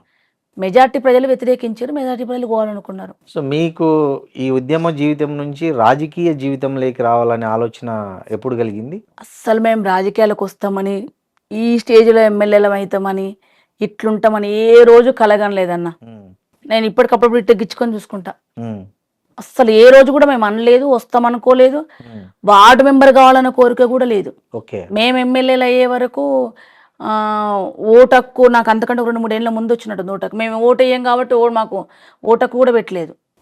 అందుకనే అట్లా వచ్చింది. సో ఎట్లా ఫీల్ అయినారు అక్క? ఫస్ట్ మీ ఎమ్మెల్యే కంటెస్ట్ చేయమని బీఆర్ఎస్ నుంచి మీకు ఒక ఆఫర్ వచ్చింది. సో అప్పుడు ఎట్లా, అంటే మీరు అడిగారా కేసీఆరే ఎమ్మెల్యేగా పోటీ చేయమన్నారా? లేదన్న, మేము ఫస్ట్ చెప్పినప్పుడు వీరేశం చెప్పిండప్పుడు మేము తెల్ల పేపర్లం సార్, మీరు ఎట్లా యూజ్ చేసుకుంటే అట్లా అవుతామని చెప్పిండ్రు. టికెట్ ఇచ్చిర్రు. టికెట్ ఇచ్చినప్పుడు బీఫామ్, అసలు బీఫామ్ అంటే కూడా తెలియదు. ఆ బీఫామ్ ఇస్తారని వస్తుందని, ఓట్లు అడగడానికి దండం పెట్టడం కూడా చక్కగా రాదు మాకు. ఇప్పుడు దండం పెట్టిన వాళ్ళంగా అక్కడ ఎంత నేర్చుకొని వచ్చినామన్న. ఈ పార్లమెంట్ రాజకీయాలకు వచ్చినాక మళ్ళీ 0 కాంచి నేర్చుకున్నాం, అన్ని నేర్చుకున్నాం.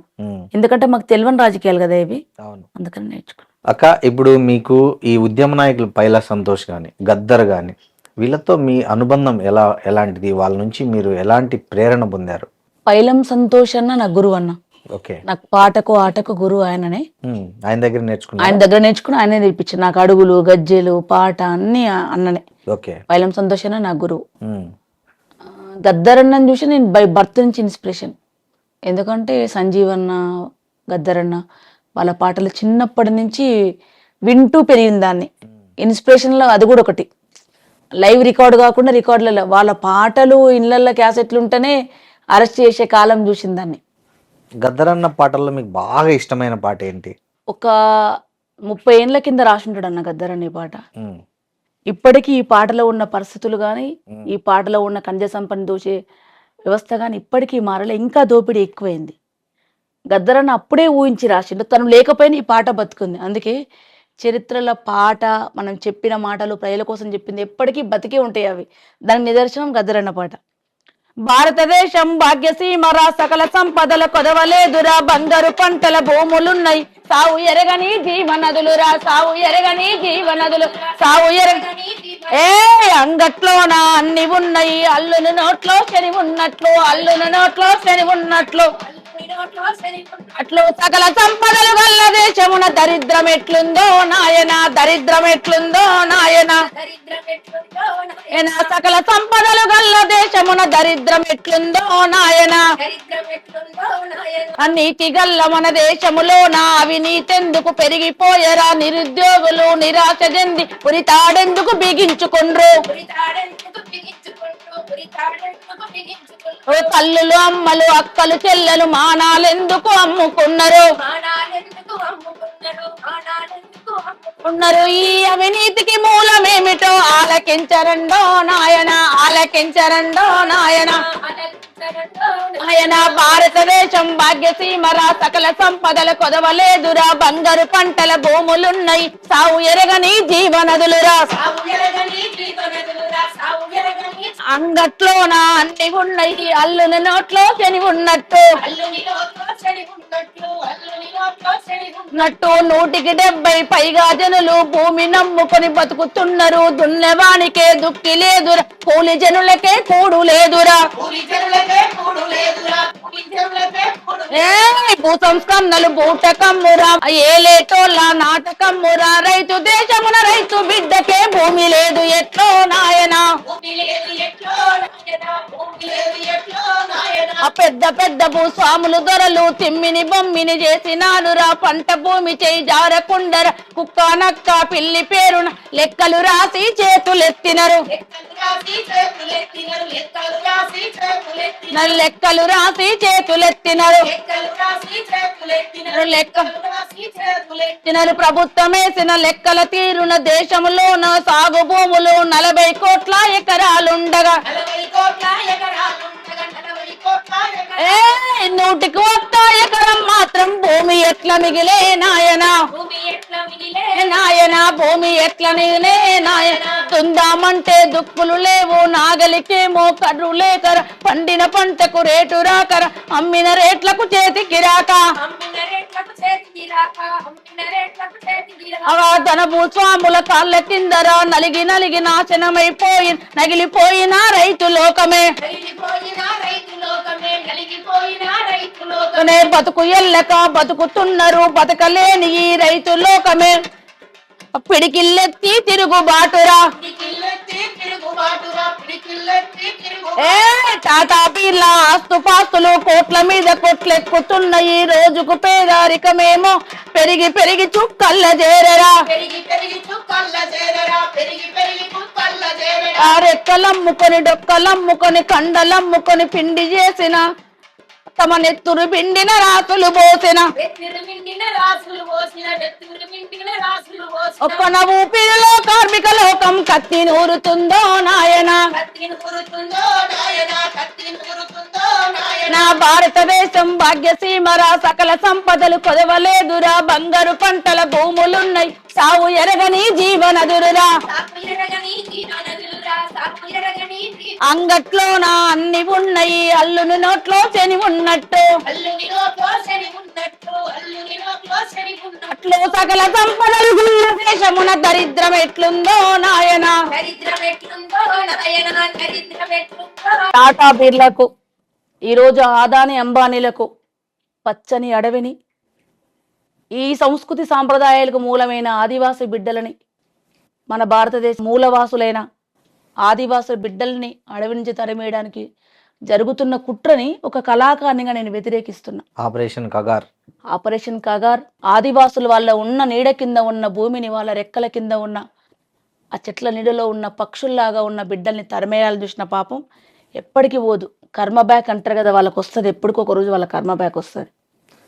మీరు హిడ్మా ఎన్కౌంటర్ గురించి విన్నారు కదా, ఏమనిపించింది, ఎట్లా అనిపించింది మీకు? బాధ అనిపించింది, చాలా బాధ వేసింది అన్న. మళ్ళా మాట్లాడితే అర్బన్ నక్సలైట్లు అంటారేమో, నాకైతే నా అభిప్రాయం మరో భగత్ సింగ్. నేను భగత్ సింగ్ చూడలేదు, చరిత్ర చదువుకున్న మనమందరం, కానీ భారతదేశానికి మరో భగత్ సింగ్.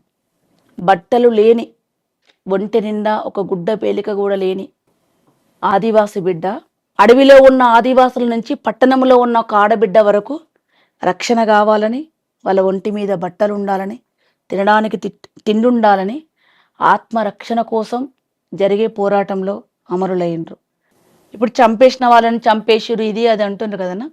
నా అభిప్రాయం ఏంటంటే భారత రాజ్యాంగంలోనే రాసి ఉన్నది ఏమని, ఎవరికైనా ఆత్మరక్షణ సమస్య వస్తే, వాళ్ళు బతకలేని సమస్య వస్తే, వాళ్ళు సెక్యూర్డ్గా లేని వాళ్ళు, ఏ జాతి ఏ కులం ఏ మతం వాళ్ళైనా మనిషికి సమస్య వస్తే వాళ్ళకు ఆయుధాన్ని ప్రభుత్వమే ఇచ్చి రక్షణగా ఉండి వాళ్ళని కాపాడాలని ఉన్నది. మీరు సమస్య లేకుండా చేయండి. అవును, తిండి లేని, గూడ లేని, గుడిసె లేని ఈ ప్రజలు లేకుండా మీరు చేయండి, ఏ పోరాటం రాదు. ఇవన్నీ ఉండినా ఐదు కోసం అడగొద్దంటే ఆకలినాడు ఖచ్చితంగా అన్నం అడుగుతాడన్నా. ఎందుకు అడగడా? మీరు నన్ను కొడితే నేను తిరగబడనా? ఖచ్చితంగా. ప్రశ్నించే వాళ్ళని మీరు ఇంకేదో పేర్లు పెడితే అవుతారు, బరాబర్ అవుతారు, నాలంటి వాళ్ళు అవుతారు, ఇంకొకరు అవుతారు. ఒక పక్క దేశం దోపిడీ చేస్తున్న వాళ్ళని వదిలేసి, తర్వాత డ్రగ్స్ అమ్మే వాళ్ళని వదిలేసి, వేల కోట్ల రూపాయలు రాజకీయాల పేరుతో ప్రజాధనం దోచుకున్న రాజకీయ నాయకులకు ఎలాంటి శిక్షలు పడకుండా వాళ్ళని ఫ్రీగా వదిలేసి, ఒకవైపు ఇట్లా హిడ్మా లాంటి ఏదైతే మూల వాసుల హక్కుల కోసం పోరాడే వాళ్ళను చంపడం అనేది ఘోరం. పిల్లలకు స్కూళ్ళలో డ్రగ్ ఇస్తున్నారు, చాక్లెట్ ఇస్తున్నారు, గంజా ఇస్తున్నారు. అది అరికట్టండి భారతదేశంలో, వాటి గురించి మాట్లాడండి. చట్టవిరుద్ధమైన చర్యలు చేస్తే తీసుకొచ్చి జైల్లో పెట్టండి. చంపే హక్కు మనకి ఎవరికి లేదు, వీళ్ళకు లేదు, వాళ్ళకు లేదు, ఎవరికి లేదు. ఎవరు చంపుకునే హక్కులు లేవు. రాజకీయాలతో నేను ఏకీభవించకపోయినా, నేను ఆ రాజకీయాల్లో లేకపోయినా ఒకరిని చంపే హక్కు లేదు. మీరు ఎప్పుడైనా మీ ఆ టైంలో కలిసారా మీరు కానీ, వీరేశం అన్న కానీ?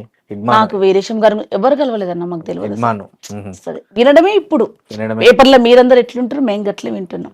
మీరు ఎట్లా చదువుతున్నారు, మేము కూడా అట్లనే. హిడ్మా తల్లికి మీరేమన్నా చెప్తారా ఓదార్పు మాట? ఆమె చెప్పేంత పెద్ద ఆమె నేను కాదన్న. చాలా బాధ అనిపిస్తుంది ఆమెను చూసి, చాలా బాధ. అంత పెద్ద నాయకుడి కుటుంబము ఇవాళ కట్టుబట్టలు లేని పరిస్థితి. అది కావాలని పోయిన వాళ్ళకి వాటి గురించి ఏం ఆలోచించారన్న. గొప్ప తల్లి, భారతదేశం రక్షణ కోసం ఒక బిడ్డను కన్న తల్లి. ఈ నక్సలైట్లు అంతరించిపోవడం వల్ల దేశానికి మేలు జరుగుతుందంటారా? నన్ను నిర్కీయకూరన్న మీరు. నేను ఆ రాజకీయాలతో లేను, నాకు సంబంధం లేదు. నేను అనుకోవడం ఏంటంటన్నా, అది ఏ రూపంలో వచ్చినా, ఏ జెండా పట్టుకున్నా, ఏ వ్యతిరేక పోరాటం వచ్చినా, సమస్యలు ఉన్నన్ని రోజులు తిరుగుబాటు జెండా వస్తుంది. అది ఎర్రది వస్తుందా, పచ్చది వస్తుందా, 3 రంగులు వస్తుందా, నీలి రంగు జెండా వస్తుందా, జేబీఎం అంటారా, ఇంకోటి అంటారా, తర్వాత అంశం. సమస్యలు ఉన్నంతసేపు, అణచివేసినంతసేపు, అణగారిన బిడ్డల సమస్యలు తీరినంతసేపు, తినడానికి తిండి, ఉండడానికి గూడు, కట్టుకోవడానికి బట్ట లేనంతసేపు ఖచ్చితంగా ఈ తిరుగుబాటు పోరాటాలు వస్తూనే ఉంటాయి. చాలా చరిత్రలు చూసినాం మనం, చాలా చదువుకున్నాం. 6th క్లాస్ కాంచి చరిత్రలు చదువుకుంటూనే వచ్చినాం. ఎన్ని తిరుగుబాట్లు వస్తే, ఎంత పోయింది, మళ్ళీ ఎప్పుడు దండెత్తిరు, మళ్ళీ ఎప్పుడు వచ్చిరు, అవన్నీ వస్తూనే ఉంటాయి. గద్దరన్నతో మీకు చాలా ప్రత్యేక అనుబంధం. ఆయన చనిపోయినప్పుడు మీరు చాలా ఎమోషనల్గా ఫీల్ అయ్యారు. ఏమనిపించింది ఆయన చూసి, ఆ వాతావరణం చూసినప్పుడు? మీరు బతుకుంటే బాగుండు. ఒక తరం వెళ్ళిపోయిందన్న, మా ముందు తరం వెళ్ళిపోయింది. వాళ్ళు గజ్జెట్లు కట్టుకురో చూసి కట్టుకున్న వాళ్ళం, గొంగడెట్లు వేసుకురో. మీరు బయట ప్రపంచంలో చాలామంది ఆమె చీర బాగా కట్టుకుంది, ఈమె డ్రెస్ బాగా వేసుకుంది, ఈమె నగలు బాగా వేసుకుందని ఇంప్రెస్ అయి చేస్తారు కదా. అవును, మేము కూడా వాళ్ళని చూసి ఇంప్రెస్ అయిన వాళ్ళం. ఒకటి ఎట్లా వేసుకోవాలి, చీర ఎట్లా కట్టుకోవాలి, గోష్ ఎట్లా కట్టుకోవాలి, గజ్జలు ఎట్లా, ఆవభావాలు గద్దరని ఎట్లా చూపిస్తుండు, ప్రజల్ని ఎట్లా మెప్పిస్తుండు. ఓ అంటేనే ఓ 60 లక్షల మంది కూర్చున్నారు. ఆ పదానికి కూడా అంత వాల్యూ ఉన్నది. ఇట్లా ఇట్లా ఎత్తుకుంటే కూడా ఒకటి ఉన్నది, ఇట్లా లేపుతా కూడా ఒకటి ఉన్నది, జెండా పట్టుకుంటున్నది, కర్ర పట్టుకుంటున్నది. ప్రతి ఒక్కటి నేర్చుకున్నామన్నా. ఎంత హావభావాలు చూపిస్తున్నాడు, ఎట్లా యాక్షన్ చేస్తున్నాడు. కళ ఉంటుంది ప్రతి కళాకారునికి. నాకైతే ఉంటుండే. నేను చాలా వేదికలలో వాడిన. నన్ను ముసలమ్మ అని పిలిచేటోడు. నేను బొంబాయి పాటకు యాక్షన్ చేసేదాన్ని కదా, ఐలం సంతోషన్న పాట కన్నా. అది పాడినప్పుడు కళ్యాణం సార్ గద్దరన్న నన్ను బక్కమ్మ ముసలమ్మ అని పిలిచేటోళ్ళు. వాళ్ళ కుటుంబ సభ్యులు, మా కుటుంబ సభ్యులు మాతో ఎవరు లేరన్న. మేమే కలిసి బతికినాం, మేమే ఉన్నాం కదా. ఆ పాట ఒకసారి పాడతారా? అన్నకు జోహార్లు తెలియజేస్తూ, కళాకారుడు ఎవరు బతుకుంటారో లేదో, చరిత్రహీనులు ఎట్లా ఉంటారో చరిత్రలో కళాకారుడు, పాటగాడు మాత్రం ఎప్పటికి బతుకుంటాడు అన్నాడు. ఏ రంగంలో ఉండని, ఇక్కడ ఉండనివ్వండి, బతుకుంటాడు. ఒండు పైలంగుండు అమ్మ మాయమ్మ, తల్లి పైలంగుండు అమ్మ మాయమ్మ,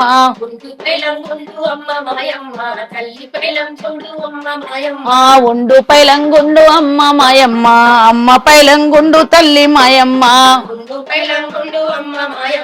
బతుకు తెరువు కాని అమ్మ మాయమ్మ, బొంబాయి పోతున్న తల్లి మాయమ్మ, చేతగా నీ దాన్ని కొడుక మల్లయ్య, ముసలి పానము నాది బిడ్డ మల్లయ్య, కడపలో పడి సుఖము కాశీలో దొరకదు, ఈ ఏడు కరువు వస్తే వచ్చేడు చూద్దాము, బతుకు తెరువు కాని అమ్మ మాయమ్మ, బొంబాయి పోతున్న తల్లి మాయమ్మ, బతుకు తెరువు కాని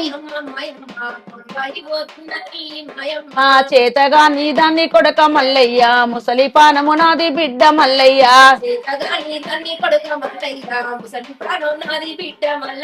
కడపలో పడి సుఖము కాశీలో దొరకదు, ఈ ఏడు కరువు వస్తే వచ్చేడు చూద్దాము, నన్నిడిసిపోవద్దు కొడక మల్లయ్య, ఊరిడిసిపోవద్దు బిడ్డ మల్లయ్య, ఆ బోరు నీళ్లు వస్తే బదులుగా కాదాయ, కారుకు 3 సార్లు కాలింది మోటారు, బాకి తెచ్చి పెడితే బోకే చేతికొచ్చే, కరువు వచ్చే వరిపిచ్చే అమ్మ మాయమ్మ, ఎడబాసే రోజొచ్చే తల్లి మాయమ్మ,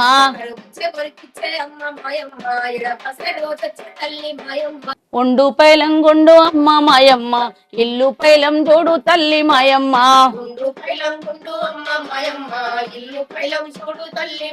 మా ఒండు పైలంగుండు అమ్మ మాయమ్మ, ఇల్లు పైలం చూడు అమ్మ మాయమ్మ,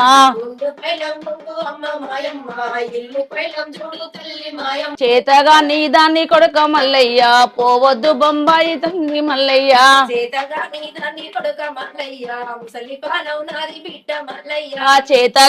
దాన్ని కొడుక మల్లయ్య, ముసలి పానము నాది బిడ్డ మల్లయ్య,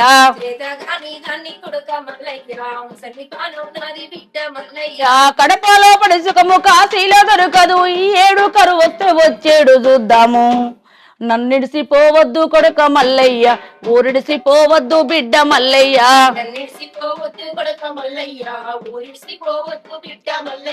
బోరు నీళ్లు వస్తే బదుడు దాటాదాయే, కారుకు 3 సార్లు కాలింది మోటారు, బాకి తెచ్చి పెడితే బోకే చేతికొచ్చే, కరువు వచ్చే వరిపిచ్చే అమ్మ మాయమ్మ, ఎడబాసే రోజొచ్చే తల్లి మాయమ్మ,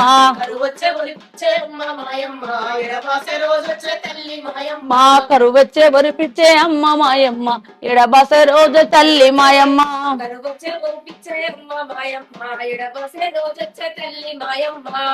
మీ ఒక తరం వెళ్ళిపోయింది, మీ ముందు తరం, మీ తరం ఉంది ఇప్పుడు. ఈ వచ్చే తరం ఈ వారసత్వాన్ని, సాంస్కృతిక వారసత్వాన్ని, ప్రజా విప్లవ గేయాలను కొనసాగించే తరం ఒకటి తయారవుతుందా మీ సారథ్యంలో?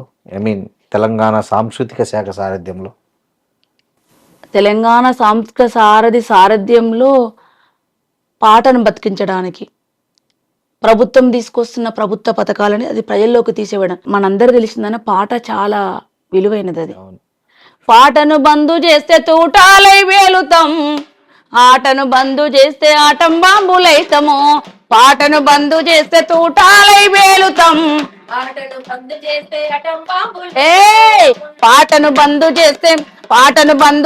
తూటాలై వేలుతాం, ఆటను బంధు చేస్తే ఆటం బాంబులైతము, ఆటను బంధు చేస్తే ఆటం బాంబులైతం అని పాటను బంద్ చేయాలని చూస్తే ఎప్పటికీ అది మోగుతూనే ఉంటుంది.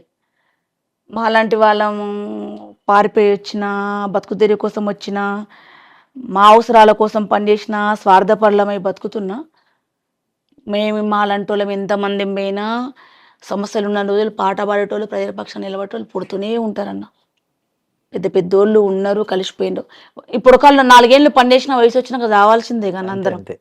రోగం వచ్చేది వస్తామో, ఇంకో తిరిగి వస్తామో, Accident చచ్చిపోయి చచ్చిపోతాం కదా, అయ్యో, ఎప్పుడు ఏదో చచ్చిపోతాం కదా. ఎట్లా అవును. లేదు బాగా గట్టిగా ఉన్నాం, కూర్చొని మంచిగా తిన్నామంటే ఎప్పుడు వస్తుంది వస్తాం కదా, 60 ఏళ్ళకైనా వస్తాం కదా. అవును. కంపల్సరీ పుడతారన్న, సమస్యలు ఉన్న రోజులు పుడతారు. సారథులు ఉన్న వాళ్ళం ప్రభుత్వం చేసే పథకాలను ప్రజలకు తీసుకెళ్ళి ఎక్కువ అవగాహన కలిగించి అవి ఎట్లా అప్లై చేసుకోవాలి, ఏం జీవో తీసుకొచ్చింది అది చెప్తే మాట రూపంలో ఎక్కువ వినరు, పాటల రూపంలో వింటారు. అందుకే వినూత్నంగా తెలంగాణ గవర్నమెంటు భాషా సంస్కృతి శాఖలో పాటలను ఎంచుకున్నది. ఇది గొప్పది. ఇంతకుముందు కూడా పాడి చెప్పేవాళ్ళు, ఏదో సీజన్ వచ్చినప్పుడు సీజన్ లాగా చేసేటోళ్ళు. ఇప్పుడు కంటిన్యూగా పాడి చెప్తున్నాం. మాలంటోళ్ళం ఎంతమంది పోయినా, మా తర్వాత వచ్చే మా ముని మనమన్లు పోయినా పాట బతికే ఉంటుందన్న. అది బతికుండడానికి మా తాపత్రయం. మీరు తెలంగాణలో చూసిండ్రు, నాకు ఎంత హ్యాపీగా ఫీల్ అవుతున్నా అంటే ఈ జన్మ ధన్యమైపోయింది. తెలంగాణ రాష్ట్రం వచ్చింది. లక్ష్యాలు ఎంతవరకు నెరవేరుతాయి అన్నీ ఒకసారి కావు, నెమ్మది నెమ్మదిగా ఒక్కోటి అవుతూ ఉంటుంది.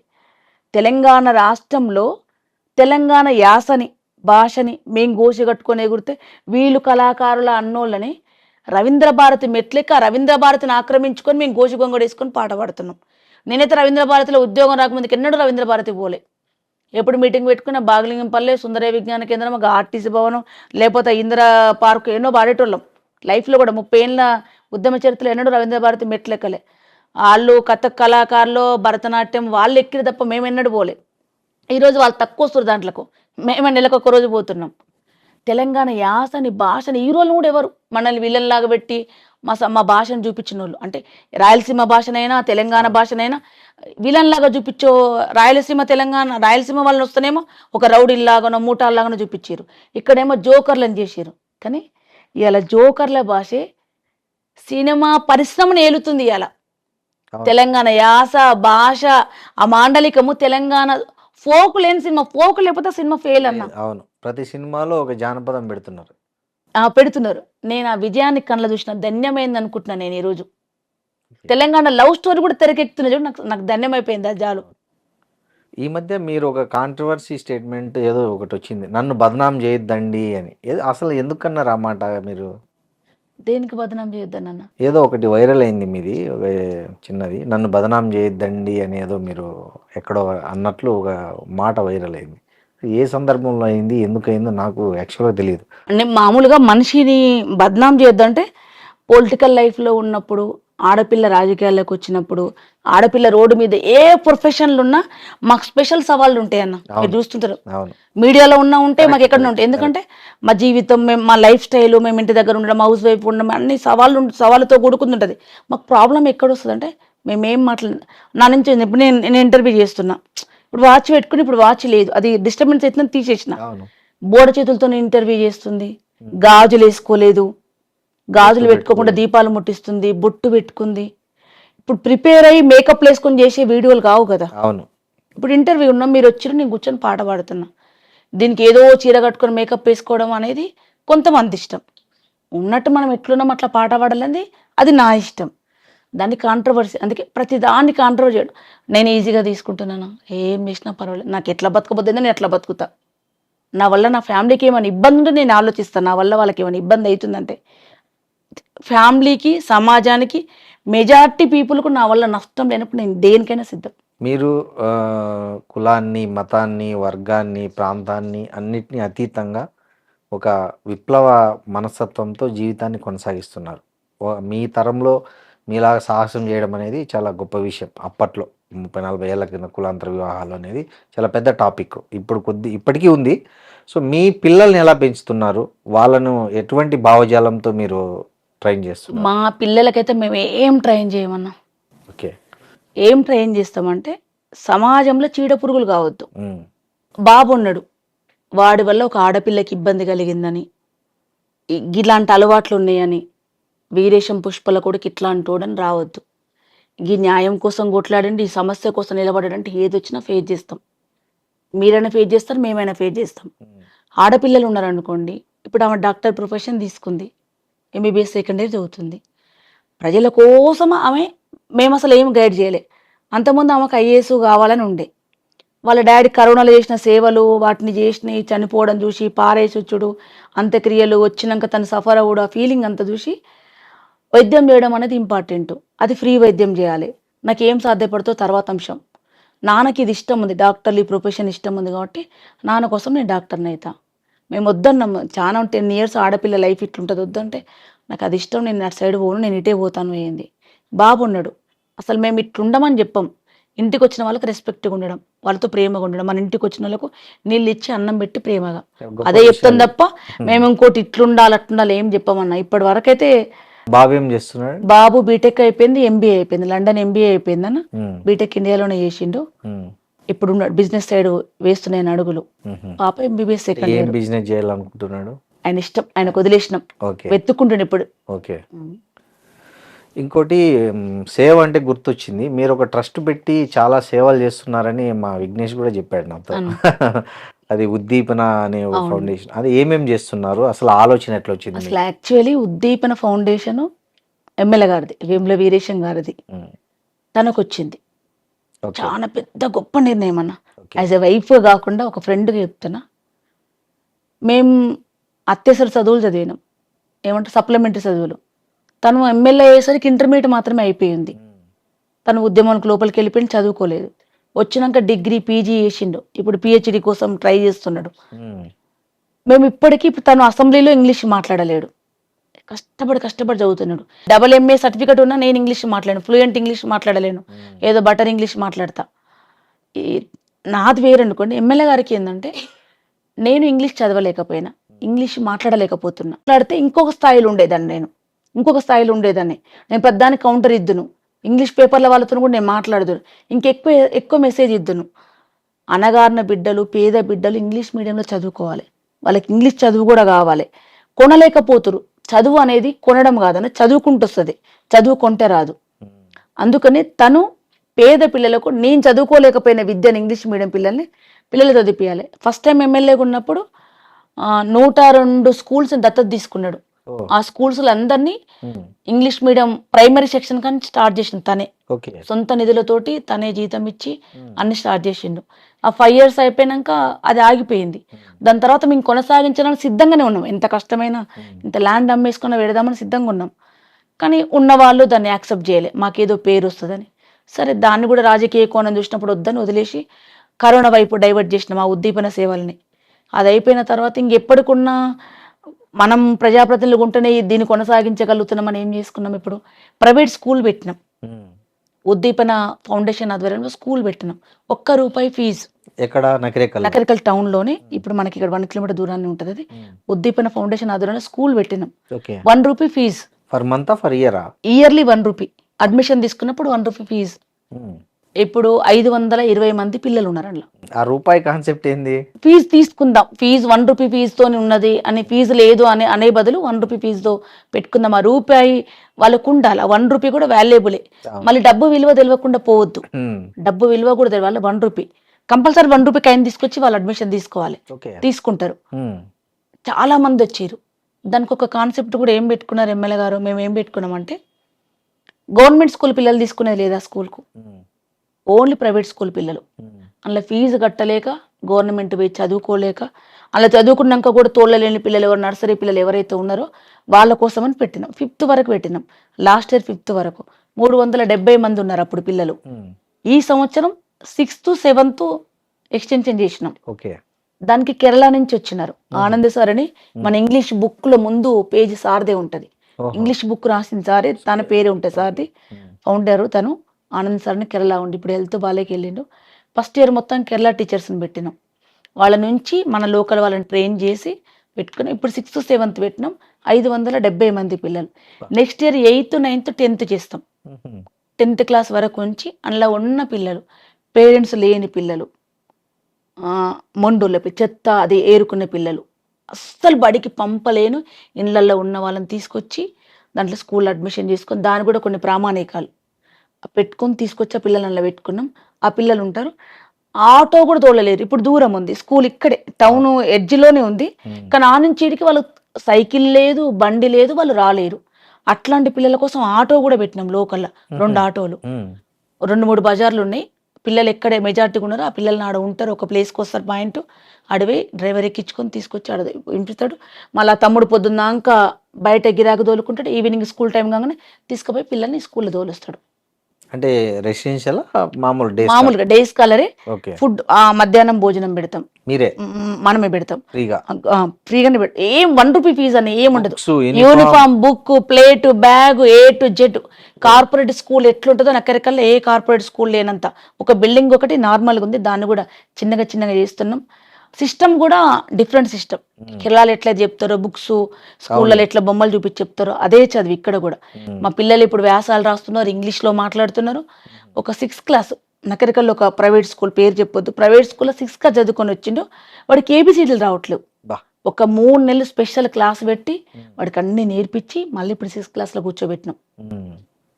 మాకు రానిది, మేము అందుకోలేనిది మాలాగా స్టేజ్ నుంచి వచ్చిన పిల్లలు ఉండాలి. మా పిల్లలతో పాటు ఆ పిల్లలు కూడా ఎదగాలి. మా తదనంతరం మా పిల్లల స్కూల్ చూడాలి. దాని నుంచి దాతల నుంచి ₹1 కూడా తీసుకోమన్నా, ఎవరి దగ్గర నుంచి లేదు. మేము కష్టపడ్డ దాంతో ఆ స్కూలు 15 మంది టీచర్స్ ఉంటారు, వాళ్ళే స్కూలు అన్ని నడిపిస్తారు. ఇప్పుడు మహిళలకు అనేక రంగాల్లో అడ్డంకులు ఉన్నాయి. యాజ్ ఏ మహిళగా మీరు ఉద్యమంలో మీరందరూ తల్లిదండ్రులాగా అన్నదమ్ములా చూస్తున్నారు. ఉద్యమం తర్వాత జనజీవన స్రవంతిలో ఉన్న తర్వాత ఇప్పటి వరకు రాజకీయంగా కావచ్చు లేదా సాంస్కృతికంగా కావచ్చు ఎక్కడైనా వేధింపులు కానీ ఇబ్బందులకు కానీ గురైన సందర్భం ఉందా? మిమ్మల్ని చాలా బాధ పెట్టిన సంఘటన ఏదన్నా?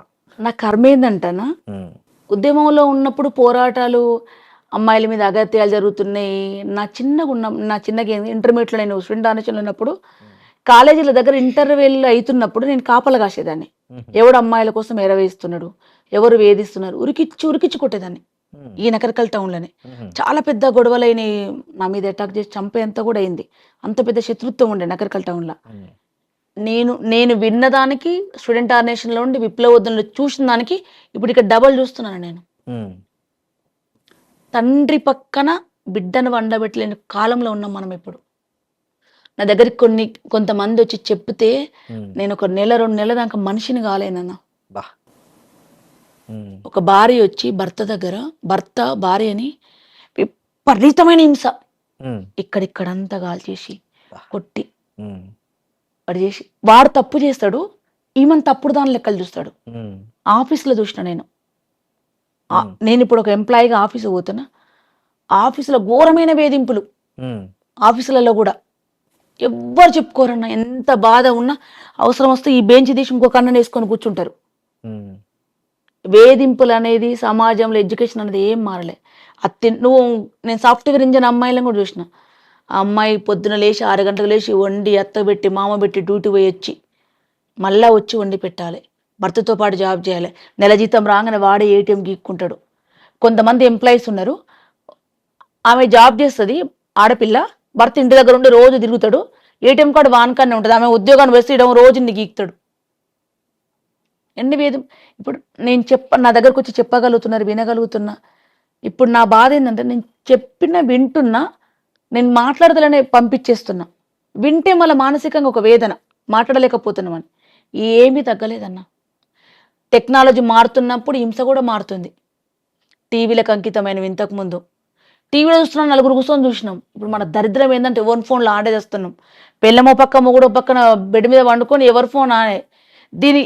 ఈమెకు హార్ట్ అటాక్ వచ్చింది, ఈయన చూస్తలేడు, ఈయనకు హార్ట్ అటాక్ వచ్చింది, ఈమె చూస్తలేరు. అంత పాడు టెక్నాలజీ కాలంలో ఉన్నాం మనం. వేధింపులు, అమ్మాయిల పట్ల ఇబ్బందులు ఏది మారలేదు. నేను తెలియని దగ్గర నన్నే వేధిస్తారన్న. మస్తుగా. ఇప్పుడు స్టేజ్ మీదకి పోతా, అదే స్టేజ్ మీదకి వీరేశం గారు ఫోటో కాల్ మీద వస్తారు. కలెక్టర్లు ఉంటారు, RDOలు ఉంటారు, అందరు ఉంటారు. నాది సీనియర్ అసిస్టెంట్ స్కేలు, చిన్న జాబ్ నాది. నేను ఎక్కడ కూర్చోవాలి, ఇక్కడ కూర్చోవాలి. ఎంప్లాయ్మెంట్ రూల్ ప్రకారం నేను ఉండాలి, ఎవరిని తప్పు పడతలేను. ఎమ్మెల్యే గారు ఇక్కడ కూర్చుంటారు, ఎమ్మెల్యే గారు పక్కనే కలెక్టర్, ఇక్కడికి అందరు అధికారులు అందరు ఉంటారు. ఏం రోగం ఈమెకు, ఎందుకు పాటలు పాడుతుంది, ఇంత చిల్లరగా ఈ డప్పులు వేసుకొని ఇల్లు మడని తిరుగుతుంది, నా ముఖం పట్టుకొని. వీరేశానికి ఎందుకు ఆమె పాట పాడుతుంది, ఆమెకు పాట ఇష్టం అన్న, ఆమెకు ఇష్టం ఉన్న రోజులు వాడుతుంది, ఆమెకు ఇష్టం ఉన్న రోజులు ఉంటుంది అక్క, ఆమెకు అట్లా ఇష్టం. ఎంతమంది నన్ను అన్నారు, ఇంకా నువ్వు మానవ, ఎందుకు పాటలు పాడుతావు, నీకు ఏం అవసరం, అని వింటారు. నేను కూరగాయలకు పోతా. కూరగాయలు అనేది ఎవరు తీసుకొస్తారు? ఇంట్లో మామూలుగా ఆడోళ్ళు మొగోళ్ళు ఎవరైనా తేవచ్చు. తీసుకొస్తారు. మా ఇంట్లో వీరేశంకు బిజీ, మాకైతే ఏం అసమానతలు లేవు. ఆయన అట్లాంటి విషయంలో ఏముండదు. ఆయన కాలు కూడా నిజంగానే పోయి కూడా తెస్తాడు.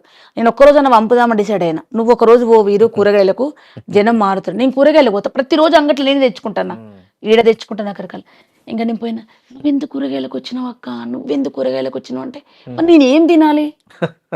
ఇంకొకటి, ఎమ్మెల్యే భార్య సింపుల్ గా ఉండాలని, మీలో కలిసిపోవాలని, మీతో ఉండాలి, మీ దాంట్లో ఒక మనిషి అని మీరు యాక్సెప్ట్ చేయండి ఫస్ట్. అంతే కదా, మీకు అతీతమైన మనిషి కాదు, మీతో ఉన్నందుకు హ్యాపీగా ఫీల్ అవ్వరి. ఎవరైనా సరే, ఎమ్మెల్యేలైనా మినిస్టర్లైనా వాళ్ళు కూడా మీతో పాటు మెంబర్లే. వాళ్ళ ప్రోటోకాల్ వచ్చినప్పుడు దండం పెట్టుకున్నప్పుడు వాళ్ళు పెద్దవాళ్ళు. మీతో నేను ఉన్నందుకు హ్యాపీగా ఫీల్ అవ్వండి. నేను ఇంకా పాట పాడుతున్నందుకు, అది విదేశం మన భార్య పాట పాడుతున్నా హ్యాపీగా ఫీల్ అవ్వరు తప్ప, దీన్ని కూడా రాజకీయం చేయడానికి, దీన్ని కూడా వేరే తిరిగి కామెంట్ చేయడానికి వద్దు. పాట పాడుతూ ఓట్లేస్తారా అని ఎవరన్నా? నేనేమన్నా వేముల వీరేశానికి ఓటేమని పాట పాడుతున్నా? ఆయన ఎలక్షన్లు వస్తే నేను లీవ్ పెట్టుకుని నేను నెల రోజులు ఇంట్లోనే కూర్చుంటా. ఆడపిల్లకు ఏ స్టేజ్, ముఖ్యమంత్రి నుంచి కలెక్టర్ దానికి ఏ స్టేజ్లో ఉండని అని వేధింపులు అనేవి పోలే. తిరగబడ్డ మీరు అనుకుంటారు ఆమె కలెక్టర్ అయింది, ఆమెకి ఏం బాధలు, బరాబర్ బాధలు నేను చూస్తున్న కళ్ళతోటి. భర్త బాధలు ఉన్నాయి, అత్తింటి వేధింపుల బాధలు ఉన్నాయి, ఎంప్లాయ్మెంట్ వేధింపులు ఉన్నాయి. అవి ఏం పోలేదు. అది తిరగబడ్డా పోవు, తిరగబడకున్నా పోవు. తిరగబడ్డారు అనుకో, విడాకులు తీసుకుని బరిదేగించింది అంటారు. దీనికి పైసల బల్బ్ వచ్చింది, ఎకనామికల్ సోర్సెస్ ఎక్కువైంది కాబట్టి డైవర్స్ తీసుకుందంటారు. ఏం లేకుండా ఉంటే, ఓపిక లేకుండా ఆత్మహత్య చేసుకొని చచ్చిపోవాలి. వేధింపులు అనేది నేను ప్రత్యక్షంగా చూస్తున్నందుకు ఇంకెక్కువ నరకం అని అప్పుడన్నా ఏదో పేపర్లో చూసి రోడ్డు మీద కూర్చొని ధర్నాలు చేసిన కానీ ఇప్పుడు లైవ్లో చూస్తున్నా, అదే ఎక్కువ బాధ. అది ఇంకోటి విన్నా, మీ దగ్గరికి ఇట్లా ఏదన్నా వస్తే మీరే శిక్షిస్తారంట కదా, పట్టి కొట్టి వాడిని మొత్తం సెట్ చేసి పంపిస్తారంట. నిజంగా మీ అందరు చెప్తున్నా, కొట్టే అవకాశం వస్తే నిజంగానే మీరు కొట్టమంటే మాత్రం కొడుదునన్నా. ఎప్పుడు కొట్టలే కానీ కొట్టబుద్ధి అవుతుంది నాకు. ఎందుకంటే ఎవరు కొడుతూకుంటారా అన్న. అసలు ఇప్పుడు మా ఇంటికి ఒక ఆడపిల్ల వచ్చింది, బాధలు ఉన్నాయని వచ్చింది. బాధపడి వచ్చిన వాళ్ళు కాదు, బాధించిన వాళ్ళని నేను చెప్పేది. ఎవరికి ఇంకా అవకాశం రాలే అన్న. ఎమ్మెల్యే గారు ఎవరన్నా బాధించిన వాళ్ళు, ఆడపిల్లని ఇబ్బంది పెట్టిన వాళ్ళు, ఏం గారు పుష్ప చూసుకోమంటే చూసుకుంటే ఒక్క అవకాశం అని ఇప్పిరి మీడియా ద్వారా. నన్న ఏడ వస్తుందా నా కొట్టక ముందు వాళ్ళ వైఫ్ ఇంటికి వచ్చి మాట్లాడితేనే, నువ్వు పుష్పక కాడు వేనోగా, ఆడి వేనోగా, పెద్దోళ్ళ కాడ పోయి చెప్పినోగా అంటారు. వాళ్ళ భార్య, కొంతమంది మా ఇంటికి వాళ్ళ భార్యలే తీసుకుంటారు, వస్తే ఏమేమి నేర్పిస్తుందో అని. కొట్టే అవకాశం వస్తే ఎందుకు కొడతామన్నా? నేను ఎట్లా బతుకుతున్నా మీరు అట్లా బతకమని చెప్తాం. ఎవరైనా పెద్దవాళ్ళ వయసులో ఉన్న వాళ్ళు, తెలిసిన వాళ్ళు ఏం చెప్తారు? ఎవరు పడతారు? కొడితే ఎవరు పడతారు? మనం ఏమైనా వేసినాం అనుకో, పొద్దునవి ప్రెస్ మీట్ పెడతారు. ఎవరిని కొట్టామన్నా? మంచిగా ఉండమని చెప్తాం అంతే. ఇప్పుడు అవి కూడా లేవు, 5 ఏళ్ళ నుంచి ఎవరి జోలికి వేయదు.